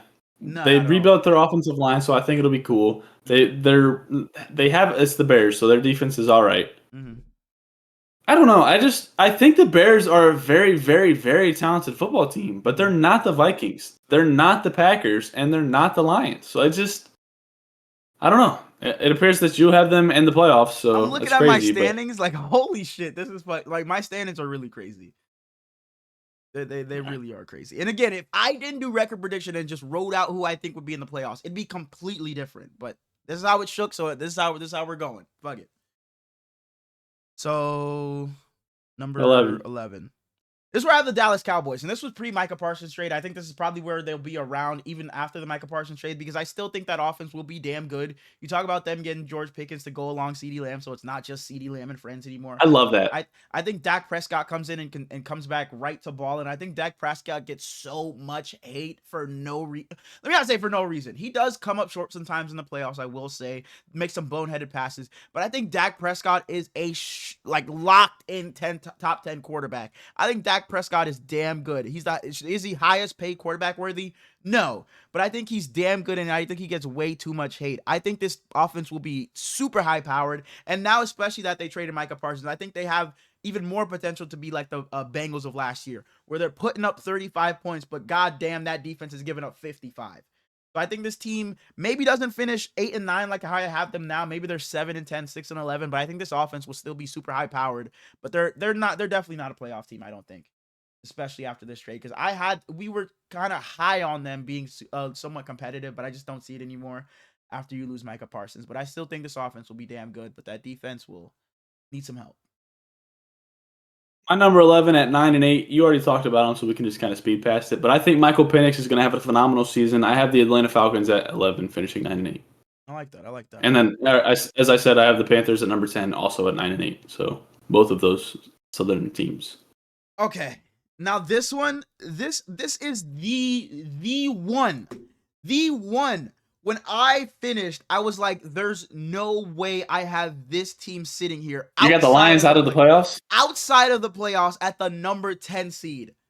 They were amazing last year. They had a rookie quarterback come in and light the league up. And somehow I finished my standings. Oh, you're fucking And the Washington bogus. Commanders were 9 and 8 outside of the playoffs. Their schedule's hard. It's hard. And what I did was there's no way I have the Commanders 9 and 8. Then I went back and it's like, well shit. They might be 9 and 8. And then I kind of talked myself into it a little bit. I went back and was like, the Houston Texans, after CJ Stroud's rookie year, everybody anointed them to be the next team in the AFC. And what do you know? It wasn't the same. Jordan Love and the Packers Still made the playoffs. For sure. Jordan Love and the Packers, after Jordan Love made the playoffs, routed the Cowboys. Everybody said, oh, Jordan Love just had his year. The Packers are going to come in and be Super Bowl contenders. They were not. Again, that there are other factors that played into that, but I talked myself into it a little bit. I don't see this happening. But I can see a world where it does happen, that the Commanders miss the playoffs, that we just see maybe not that Jaden has some sophomore slump, but we just don't see him, because what he did last year wasn't even rookie quarterback. That was just fucking you're fucking a Pro Bowl, all pro level quarterback immediately. That was no rookie quarterback shit. So maybe we see him regress back to the mean, whatever the mean is. That'll still be damn good, but maybe they're just not as good as what they were last year. Holy shit. And they are a bit older. Bobby Wagner, can he still get it done? He was good last year. Von Miller, I don't really care for that much. But I don't know. You overpay for Javon Kinlaw on your defensive line. I don't think that'll be much of a factor. You got my boy Devo over there now, but I just don't know. I talked myself into it a little bit. I don't think the Commanders will miss the playoffs, but after I did it and after I saw their schedule, I definitely see a world where they regress back to the mean. I think them making the NFC Championship game was a little bit of a honeymoon a little bit. I think we all just fell in love with them, and I think they went a bit further than how good they actually were, if that makes any sense. I just think Jaden Daniels is too damn good to miss the playoffs. I can't say you're wrong. This is where we kind of get the NFC is just talented, man. We said it's weird and separated by like 2 games. Everybody from here separated by, except for the Eagles. Everybody separated by 2 or 3 games. At number 9, I have the Arizona Cardinals. So unfortunately, they missed the playoffs, but I have them at 10-7. 10-7 at number 9 is kind of crazy. Look how stacked that is. 10-7. My number 10 seed is 9-8.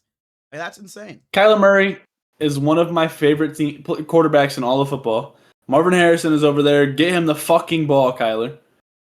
James Conner, I don't know if he takes a step back. I hope not, but they have Trey Benson. The defense should be fun. The Cardinals could have fucking sucked this year, and I wouldn't be surprised. Not at all. I don't want them to, so I had them a little high. Number 8. Well, my number 9. Oh, sorry. No, you're good. So last year, people got on my, not people, when I say people, one man got on my ass for this team. When I said they'd go 2-15 last year, I damn sure don't have them 2-15. But you still have the Vikings out of the playoffs. I have the Minnesota Vikings at 9-8. You have the Vikings under the fucking Bears? I also have the Bears at 9-8. They're all 9-8. I did this, and they're all fucking 9-8. And guess what? Above the Vikings, the Seattle Seahawks. Guess what their record is? 9-8. And the Bears just had the fucking tiebreaker. And you know what I did? I don't give a fuck. If there's any Bears fans watching this, you can come after me. I tried to go back and give the Bears a loss because I was like, I'm not going to let the Bears be the team that beats the Vikings and Commanders out of the playoffs. But I just could not do it. I couldn't fucking do it. It's not like I had them beating the fucking Lions twice or the Eagles or beating the fucking Vikings. The Bears were just beating teams they were supposed to beat, and I had them losing to everybody they were supposed to lose to, and they just ended up making the playoffs because of the fucking tiebreakers. I literally went back in there. This is the one team I did it for. I went back in there, and I was like, I'm not letting the Bears make the playoffs over the Vikings and the Commanders. I'm giving the Bears a loss, but I could not find a place to give them the 9th loss. I couldn't. My 4 teams from 7 to 10 are all 9-8. All of them are 9-8. And the Bears just happen to get the tiebreaker. I'm sorry, okay? I'm sorry. The Bears just got the tiebreaker.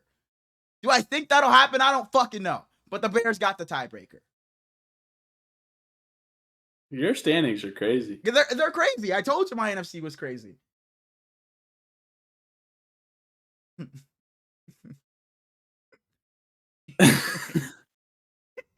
At number 8, just barely missing the playoffs for me. You probably have them fucking as the 1 seed, I guess. Matthew Stafford. Oh! What? Wow. See, people are fucking blazing hot, fucking sky high on the Rams. I'm not that rightfully so. They were the closest ones to beating the Eagles in the playoffs last year. They're a damn good football team, but like we've been saying, I can't even get on your ass very much about the Vikings or the Commanders because what are we doing with the NFC, man? Exactly. I have them at 10-7, missing the playoffs. The same as the Cardinals, 10-7, missing the playoffs. The NFC West is damn good. It's damn good. Yeah, and I don't think the Seahawks, West, I don't think will be 6-11, but that's where I had them at, and it's going to be a bloodbath. And I don't think the NFC West will be damn good in the sense that there's going to be like fucking 2 13-win teams. I think it's going to be damn good because everybody's kind of in the same group, and everybody's just going to be fucking 10-7, 11-6. We're all going to have the same fucking record. I definitely agree with you. You could tell me any of the 4 teams in the NFC West are going to win the division. I'll be like, oh. I agree. Okay. The Cardinals, I see it the least, but if Kyler Murray and Marvin Harrison Jr. get it together, I would not be surprised whatsoever if they win a division. At all. At all. And now that I'm saying I have the Rams out of the playoffs, I don't like that. Mm-hmm. But, like, it is what it is. Devontae Adams, Puka Nacua, Kyron Williams got a big payday, so shout out to him, but I really don't like him at running back. Matt Stafford, we don't know what he's looking like with his really disc injury he had in his back. That's for scary. sure. That is scary. How old he is. Their offensive line isn't great. If he gets one bad hit, that could be the Rams season. And you know who they're putting in? Jimmy. I can't lie. No, they're not. Stetson Bennett looked phenomenal in preseason. Yeah. Stetson Bennett looked like that fucking dude. And the defense, Jared Verse could very much win Defensive Player of the Year. Mm-hmm. You have everything you can ask for over there. Shouts out to him. And they got Emmanuel Forbes. He's got his number 1 back. And he still has absolute sticks for legs, but who knows? Maybe he'll figure it out. At my number 7. We just talked about the NFC West. I have the Seattle Seahawks being here. I think if this is Geno Smith with the Seahawks, I think I have them winning the division. But I just don't think, not that Sam Darnold is bad, but I think they're just, what they excel at is just different. I just don't know. How do we upgrade at quarterback? And I just don't know if Sam Darnold is going to be able to operate as well behind that offensive line as Geno was. They did get Gray Zabel, so it should help a bit. But it's really because of their defense. I talked about it earlier when you mentioned the Seahawks. I think their defense has potential to be top 5 in the league this year. I think it's going to be damn good. That secondary is very good. They got Dexter Lawrence on the defensive line. Or not Dexter Lawrence.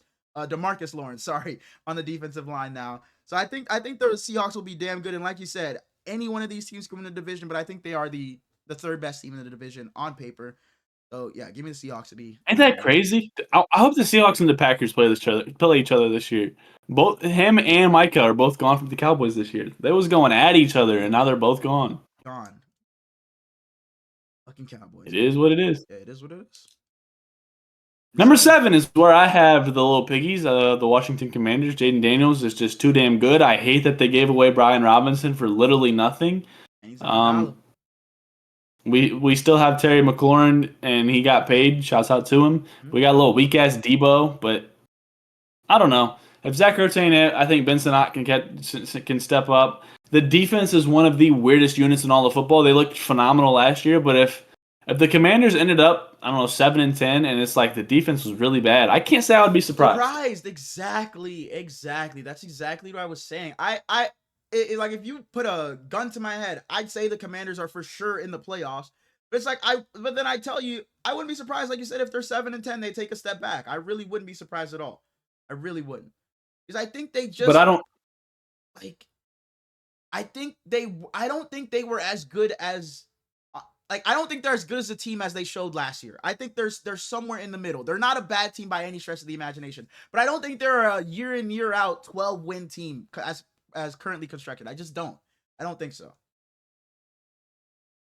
I think regardless of what happens, Jaden Daniels has a phenomenal season. For sure.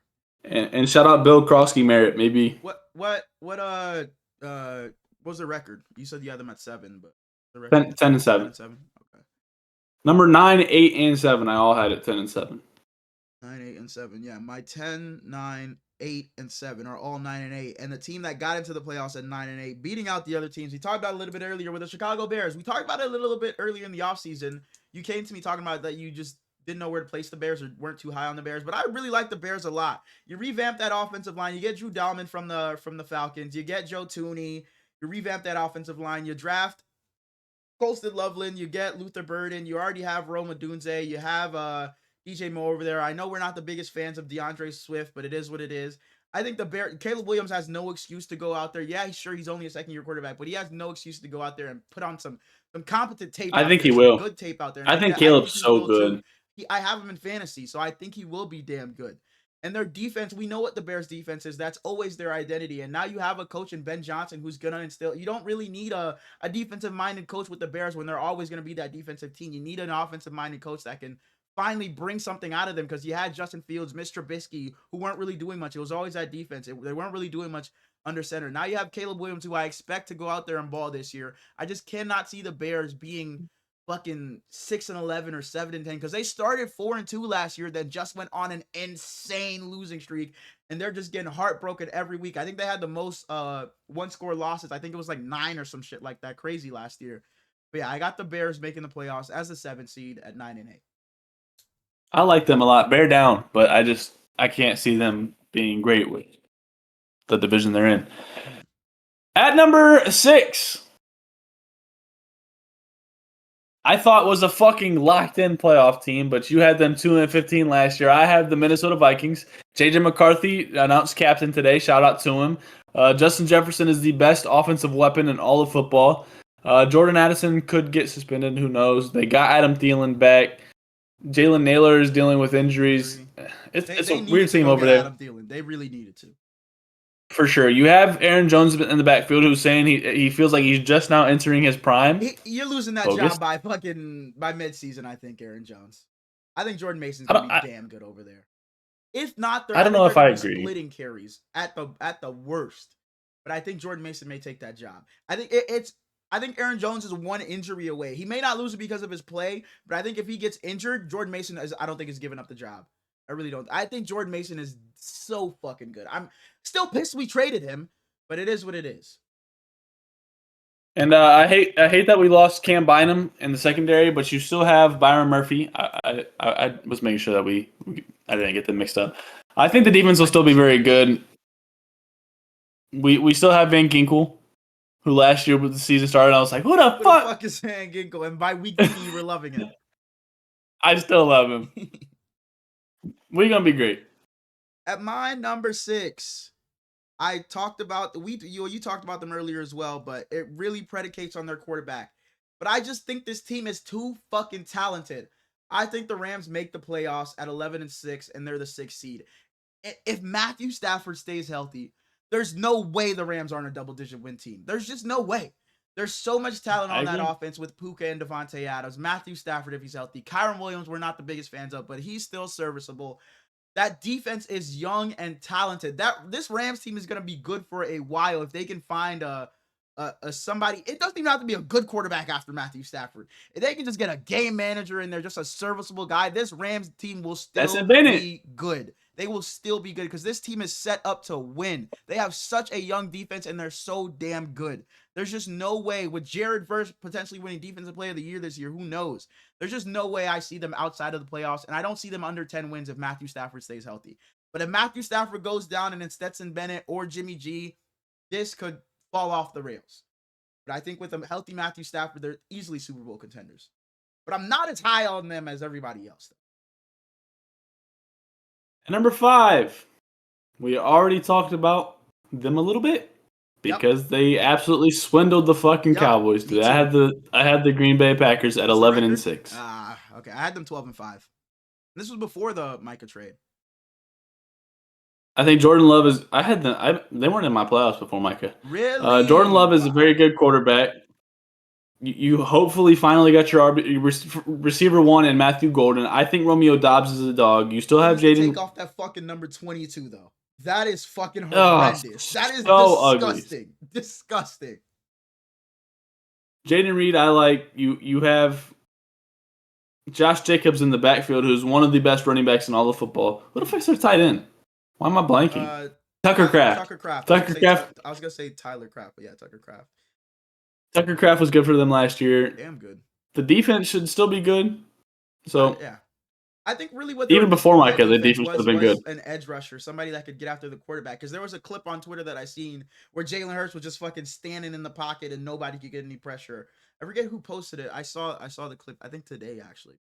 But yeah, that's what they needed. Somebody on that defensive line that could just get some pressure on the quarterback, and they went and got that.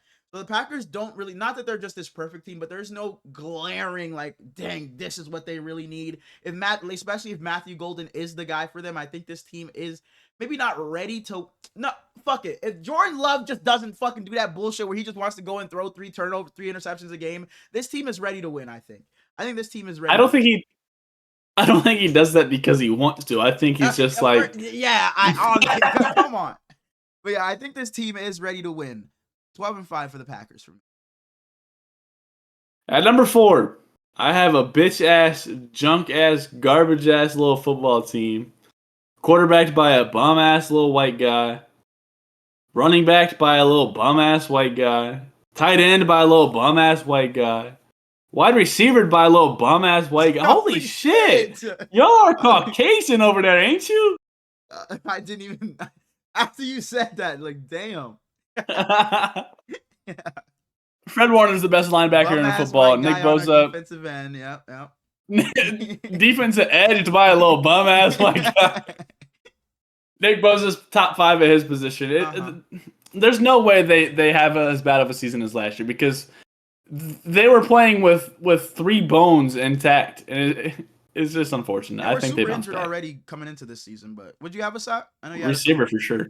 11-6. 11-6. Okay, but yeah, our receiver is looking rough. We traded for Sky Moore, brought in Russell Gage again. Man, receivers definitely looking rough. But at my number 4, going 11-6, I had the Tampa Bay Buccaneers here.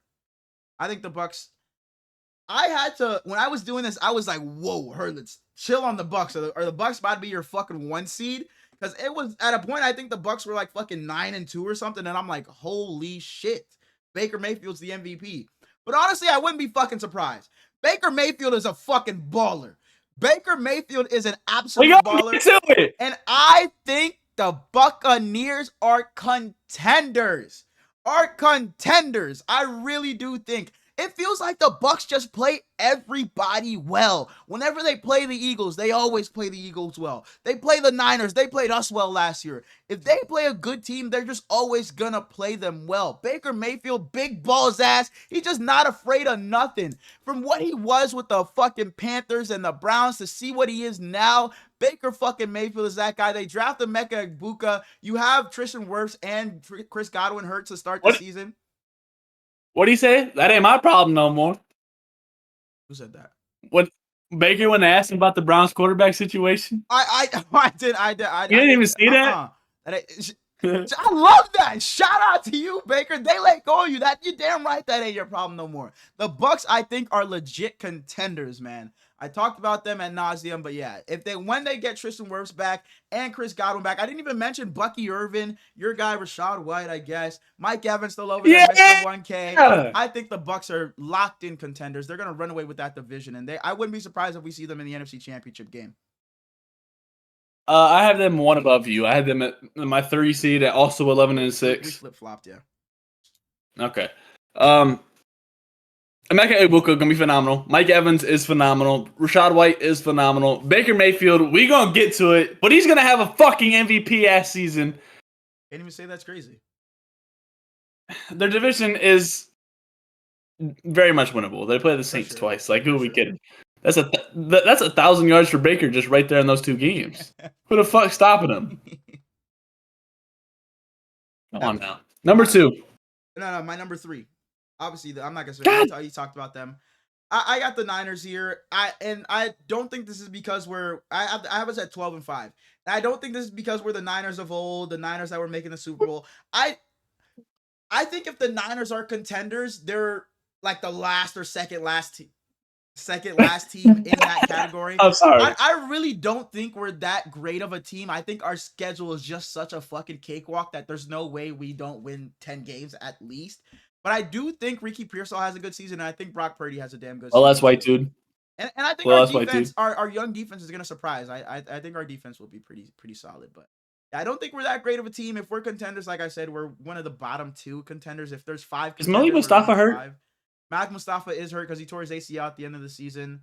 So he's out to start the year. Brandon Ayuk is out to start the year. But I think depending on what we look like once we get Brandon Ayuk and everybody back, maybe we could be those legit contenders. But as of right now, I think we're a bit on the outside looking in. What kind of world are we living in where McCaffrey's the only healthy running back on the team? And that is our biggest X factor. If we get anything close to 2 years ago, Christian McCaffrey, stamp it, we're contenders. But I think that's what it's going to take for us to be legit contenders. I really do think that's what it's.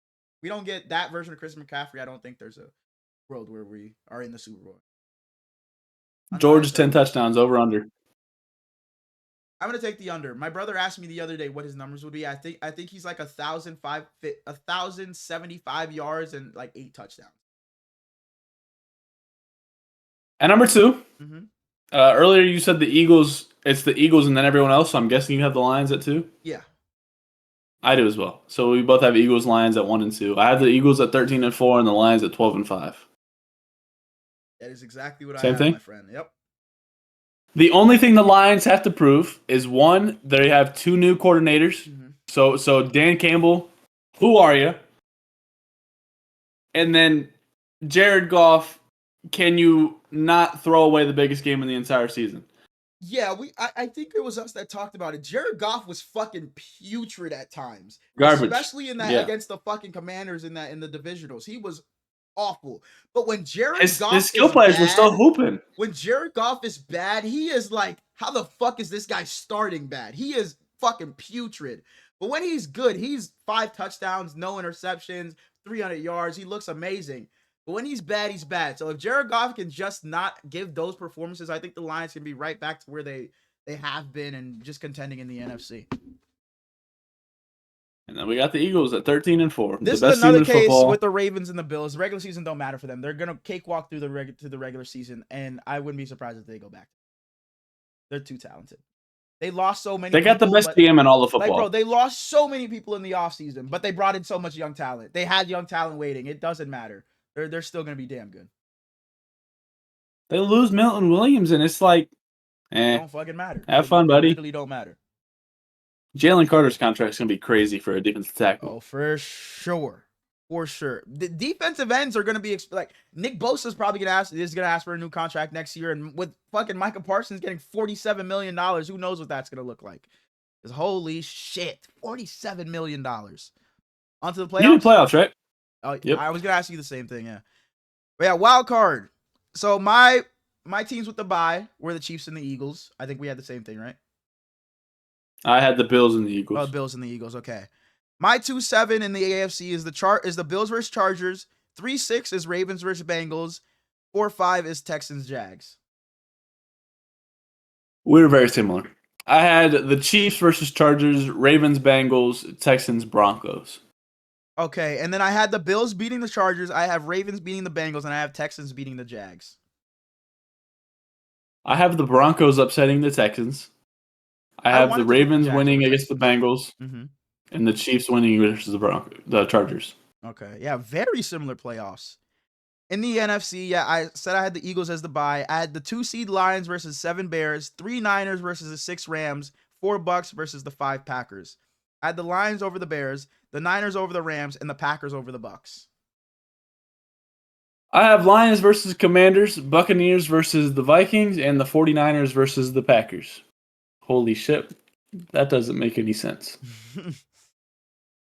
I have 49ers versus Packers, and I wrote Commanders as my winners. Okay. Commanders just swoop in and just get a win somehow. Okay. They lost the Lions in the first round. Said, we're going to get our get back. The 49ers beating the Packers, the Buccaneers beating the Vikings, and the Lions beating the Commanders. Okay.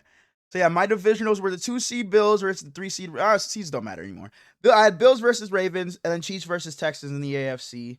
I had the Ravens beating the Bills, and I had the Chiefs beating the Texans. I had the Bills versus the Broncos and the Ravens versus the Chiefs. Damn, we get that in the divisionals? Shit.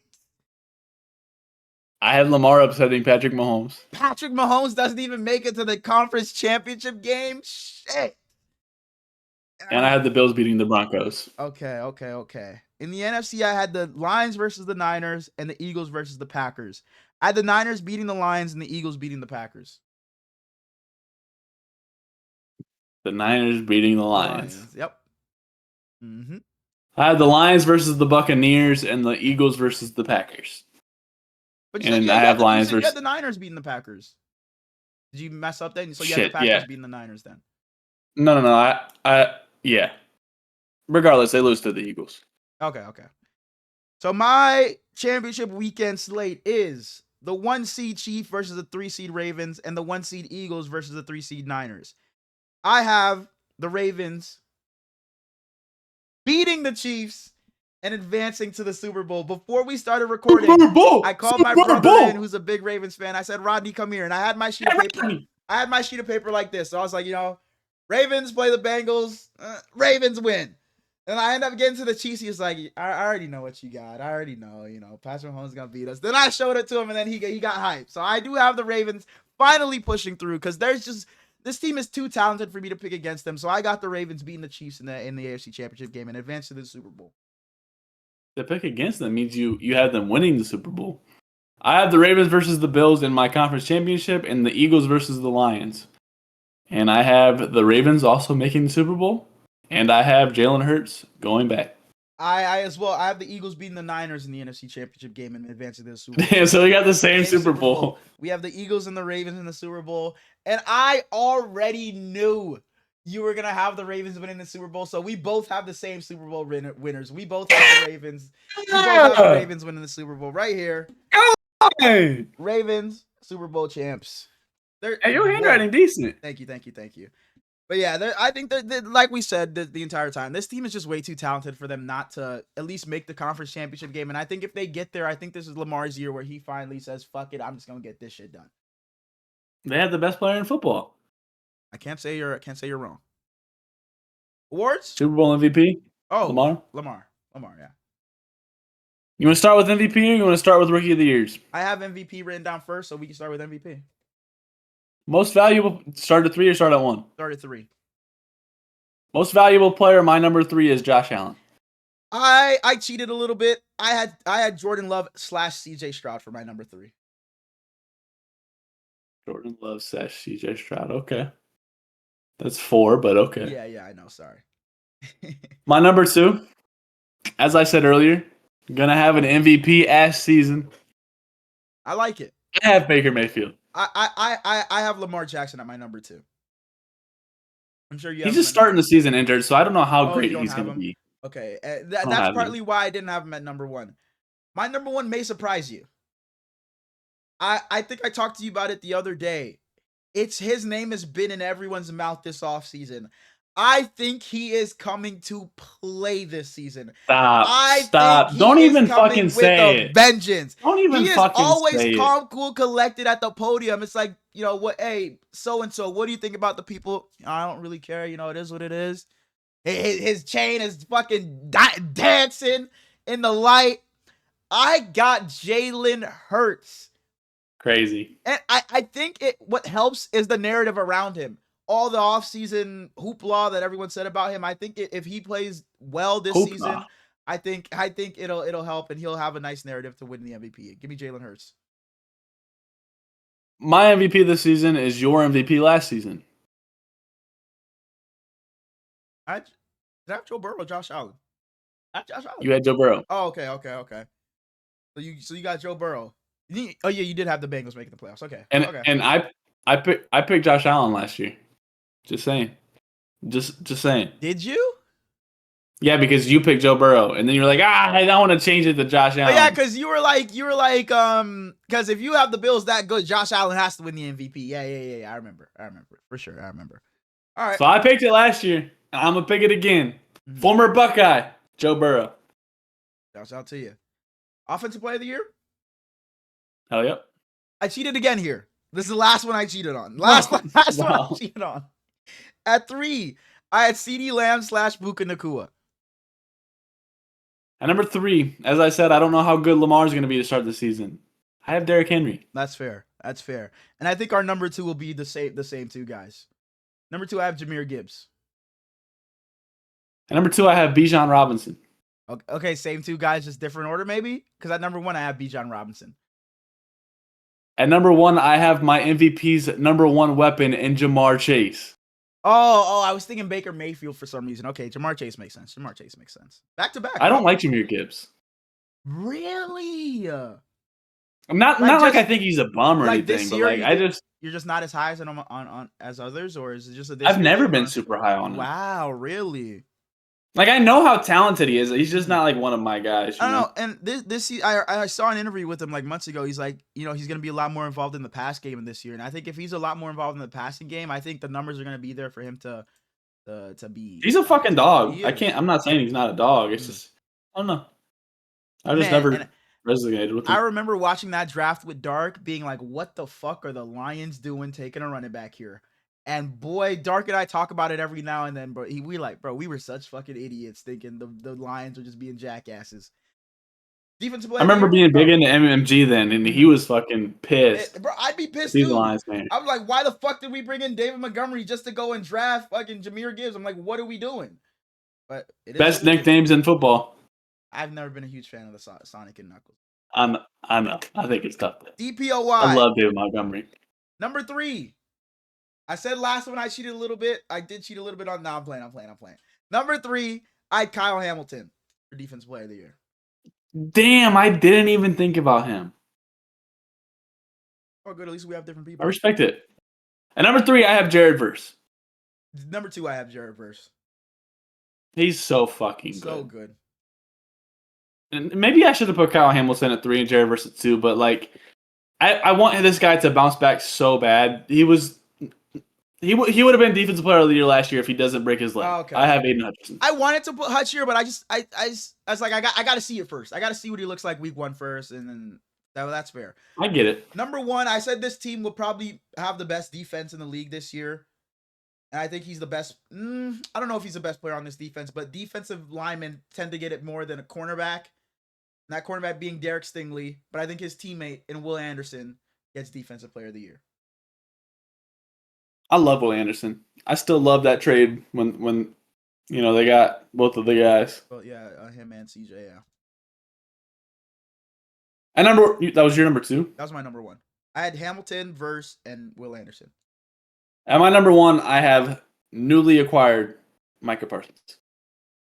I like it. Was he was your pick before, even on the Cowboys? Nope. Oh, so you redid. I thought you just did the records, but did you do Protector of the Year? Well, have you ever heard me talk about offensive linemen? You're right. Well, I had Panay Sewell, Lane Johnson, and Joel. If for anybody that let me give Taliesin Fuaga. Right. Shout out to him. Offensive Rookie of the Year. Number 3. Offensive Rookie of the Year. I have Omarion Hampton. Number 3, I have Travion Henderson. And number 2, I have Cam Ward. Number 2, I have Cam Ward. We went the same direction. And at number Stud 1, running back, Cam Ward. Yeah. Nalo? Who? Nalo? At number 1, I have Ashton Jeanty. Shit, I didn't even have Jeanty in my top 3. I have Tedderell McMillan. At number 1, I got Ashton. I just think Ted's gonna get. I think T-Mac's gonna get so many targets that it's gonna be hard for him not to be a stud unless he just can't catch and forgets how to run routes. I just think he's so talented, especially after you trade Adam Thielen too. That's even more. So I don't blame you. I probably should have put Jeanty instead of Travion at number 3, but bias. Defensive Rookie of the Year. At number 3, I had Malachi Starks. I think that defense will just be so good that not that he'll get boosted because of it, but it's just like more eyes will be on him. So more people will be noticing. So I think he'll make his way into the top 3. I have Jahdae Barron, kind of the same situation. I think the Broncos defense are going to be so damn good. Number 2, I have Will Johnson. Number 2, I have Mike Green. Same reason as you had for number 3.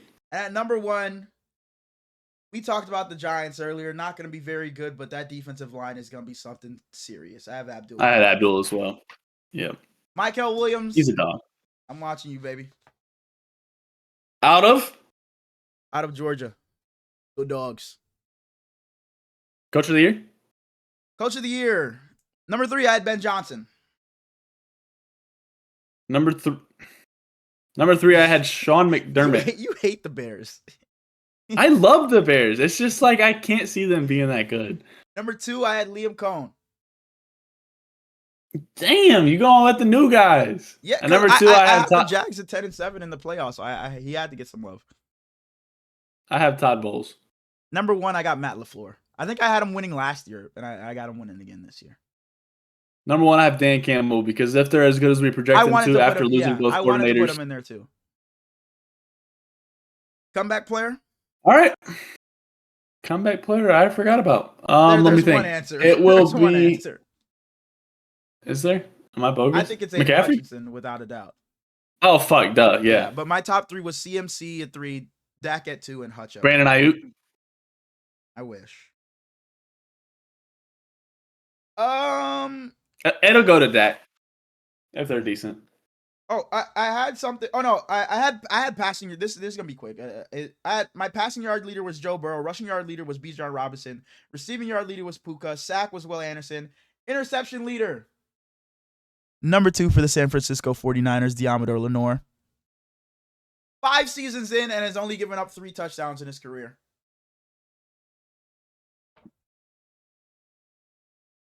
Not a fan of that. Tell him come guard JSN. Tell him come guard JSN. Bet. I also did players under the most pressure. You let me know what you think. I only have 5 players. They're all quarterbacks. Dak? No. Joe Burrow? I don't think Dak's under any pressure. I don't think Joe Burrow's under any pressure either. I had Trevor Lawrence. For sure. I have Justin Herbert. For sure. I have Kyler Murray. Kind of. I have Brock Purdy. Like, yes, he did get his money, so it's like, in the sense, it's like, oh, I got my money, what the fuck matters? But it's like, I think Brock Purdy definitely is under some pressure. It's like, yeah, everybody was hurt, so I think he had that excuse last year, but it's like, we got to see something closer to 2 years ago than what we saw last year for Brock Purdy. Not that he was god-awful last year. Then my last guy, I almost didn't want to put him, but it's like, I put Sam Darnold. In the sense that, like, Sam Darnold, he bounced back and got his money, but it's like, I don't know what I'm going to see out of Sam Darnold. I hope I see what I saw from him last year. I just don't want to see him regress back to anywhere near to what he was, or just be bad in any sense, and then it's like, damn. Yes, it was just Kevin O'Connor or something. I guess there's a bit of pressure to show that he's still a starter. Now that he out of Minnesota, you a Sam Darnold guy. I literally said that was the thing last year why I kept getting pissed. Because I am a Sam Darnold guy. I literally am. But it's like, you just had him way up here, so me being here made it seem like I fucking hated him. Because to you, he was the next coming of fucking Jesus Christ. To me, he was just Sam Darnold. That's why I... Was! My apologies. And I wanted to ask you one last thing. I had contender or pretender. And I'm obviously not going to have the fucking Eagles. I didn't put the Eagles, Chiefs, Bills, Ravens, because we all know they're contenders. Teams that are kind of on the bubble. I had the Commanders. Pretender. I know where you're going now, because the jersey you have on, where you had them in the MVP, the Tampa Bay Buccaneers. Contender. And I agree. This one, I know what you're going to say. The San Francisco 49ers. I just don't think they have enough weapons right now. So many injuries. I think we're pretender. I think everything has to break our way. Like, I think we have to have the right path. Like, somebody has to beat the Eagles for us to make it to the Super Bowl, I think. Something like that has to happen. I agree. The Lions. Pretender. Yeah, I agree. Niners pretender. Ooh. Who's quarterback over there? Lions. Oh, dang. Jared Goff. Pretenders. I hate to say that they're probably pretenders. The Rams. It's crazy because I didn't even have them in my playoffs. Exactly. Because I almost didn't say, like if the Rams can either be Super Bowl, they're contenders. Super Bowl, or out the playoffs. And I wouldn't be surprised either way. Even if Matthew Stafford is healthy and they miss the playoffs, I'll be like, well, shit, it is what it is. But if they're in the playoffs, they can beat anybody. And they probably will beat anybody. I like the Rams a lot. Contenders.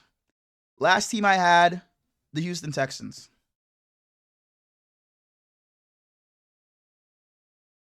Contenders. Contenders. All right. Minnesota Vikings contenders. So you had the Commanders pretenders, Bucks contenders, Niners pretenders, Lions contenders, Rams contenders, and Texans contenders. All right. Probably That's all not, but I like football. Last thing before we get the fuck out of here, we're done with football. It was great talking. You know, I missed it a lot. Absolutely. People were calling me like, hey, when y'all come back, you got something to say? Dark literally texted me. No, it was along the lines of what you're saying. Dark literally texted me today. Like, so what's going on? It's a week before the season. We had the Micah Parsons trade. What's going on? And I was like, Dark, I literally told you already we were coming. Because we said it in the fantasy group chat. We're coming back the week of the 28th. Because Morgan had asked us.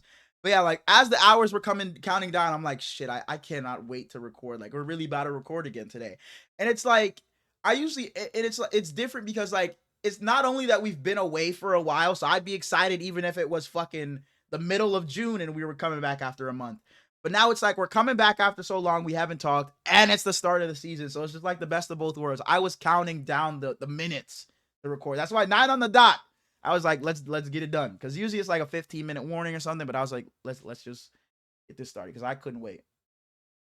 And PB messaged me in Discord and asked what was going on. And I didn't even know PB watched this. So PB, if you got to this point, really, PB's like, let me not say he's our biggest fan, but PB is definitely locked in. He's definitely locked in. Well, I knew he like watched the shorts and stuff, but I didn't know he like watched the entire episodes because I didn't know he liked football. I didn't know that either, but I knew he was locked in on the show. I knew he was. Shout out PB. Love you, man. People were, messaging me, Smallz gonna be back? Is the waffle gonna be back? And unfortunately, the waffle, we left it in the oven for way too fucking long. Yeah. It's cooked. We threw it away.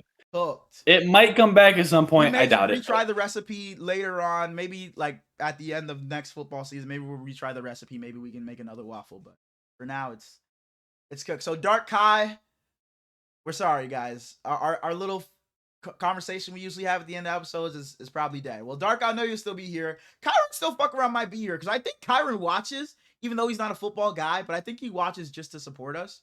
So shouts out to you, Kai.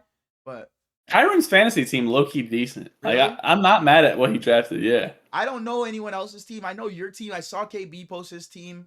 I thought that was solid, but I told you already. I think Reese has an amazing team. I don't know if it's the best team because I don't know everybody else, but Reese's team was crazy. You know Kyron got God. The first thing he asked me when I finished my draft, hey Harlan's, you went and got God? And I'm like, bro, there's no way this guy's fucking serious. I was like, Kyron, his ass ain't even gonna be playing until like week 6. But yeah, I already knew he sent on his IR. We don't got a long small talk, just a little bit to get us wrapped back into it. I want a personal goal for you. Like it doesn't have to be a short term. It can be just something you're working towards, and a goal for the show from you. A goal from the show. This is gonna be weird because it's not like a numbers thing where it's like I want us to have this many views. I want us to put out this much content. The goal for the show is for me to promote it as much as I can. I want people to be sick and tired of me promoting the show. Like I want people to fucking not watch my story because I'm posting it that much. I want people to fucking mute me because I'm posting it that much. So I just want to put it out there a lot more. And then a goal for myself. I don't want to say the weight thing because I feel like I've been saying that forever, and it's like I'll get there. That's not even a goal at this point because it's like I know I'll get there. A goal for myself. Dang. I really want to work my way. It's gonna take it. I have to be at my job for at least a year before I can move positions. But I really want to work my way up in my job because I really do love my job. And like my supervisor told us from early on when I started. It's like I want to use our team as like a farm system. I want you guys to just come in and be here for a year because you have to wait for a year. I want you guys to come in, be here for a year, and then go on to do something else. Go get a bigger position. My manager said that from the jump. He just wants to help us just get better and then move us on to somewhere else, and then bring in a new batch of guys, move us on to somewhere else. Because that's kind of what he did. He went from being what I was to a assistant supervisor, then to a regional, and then whatever. So yeah. And then also, this isn't anything like soon, and you said it doesn't have to be soon, but I really just gotta just start stacking my money, and by the we're late 2025 now. By the end of 2027, I want to be like looking at places being ready to go. Oh yeah. I think those are my goals. All right, well that's all I got for you. You? Oh shit. Show wise, you know, coming into this, we both said how excited we were to be back at this, and I'm not saying that excitement will die, but I want to be like going into every episode like, yes, I get to film again, because I want to say like, oh, I'm gonna promote the shit out of it as well, but I don't know if I can guarantee that. I want this excitement to stay. Like I want to be super excited every episode. Yes, because I was thinking about that too, because I want somebody to click on this for the first time and be like wanting to stay. Like I don't want somebody to click on this for the first, like I promote this, they click on this, it's like, maybe it's not my cup of tea. And I get that, It won't be for everybody, but I don't want them to click off of it because of us. Maybe it's just like, it's just football isn't their thing or podcast isn't their thing. I don't want it to be because of the us two, because of our energy or something like that. So for sure. And I think with the like coming in excited, I think I feel you on that, but I think that's because of the off season. I think once we get into the swing of the season, there won't be an episode where I'm not excited to come in. I think the off season just kind of dampened that, because the off season where we didn't know our topic until like fucking 8 hours before, I'm coming off of work having to do our fucking topic and then coming and recording. Those days I was like, bro, what the fuck are we about to come in here and talk about? There's nothing going on in the NFL. We about to just do some fucking draft of 7th round picks, then talk about God knows what, and somehow I'm gonna look down at my OBS and it's gonna say it was a 2.5 hour episode. But yeah, and it's like at the end of every single one of those, it's like, oh, that ended up being pretty, better than what I thought. But the thought of coming in with nothing, not knowing what we were doing, was just always terrible. So I think the offseason really played a part in that. We dead ass drafted 7th round picks. Yeah. And it's like now it's like, what do we do next off season? Like we'll get there. It'll be better. It'll be better. Get there for sure. Personal goal is to just continue like consistency in my life. I like to be a routinistic person, and I'm starting to. Life, man, you need one.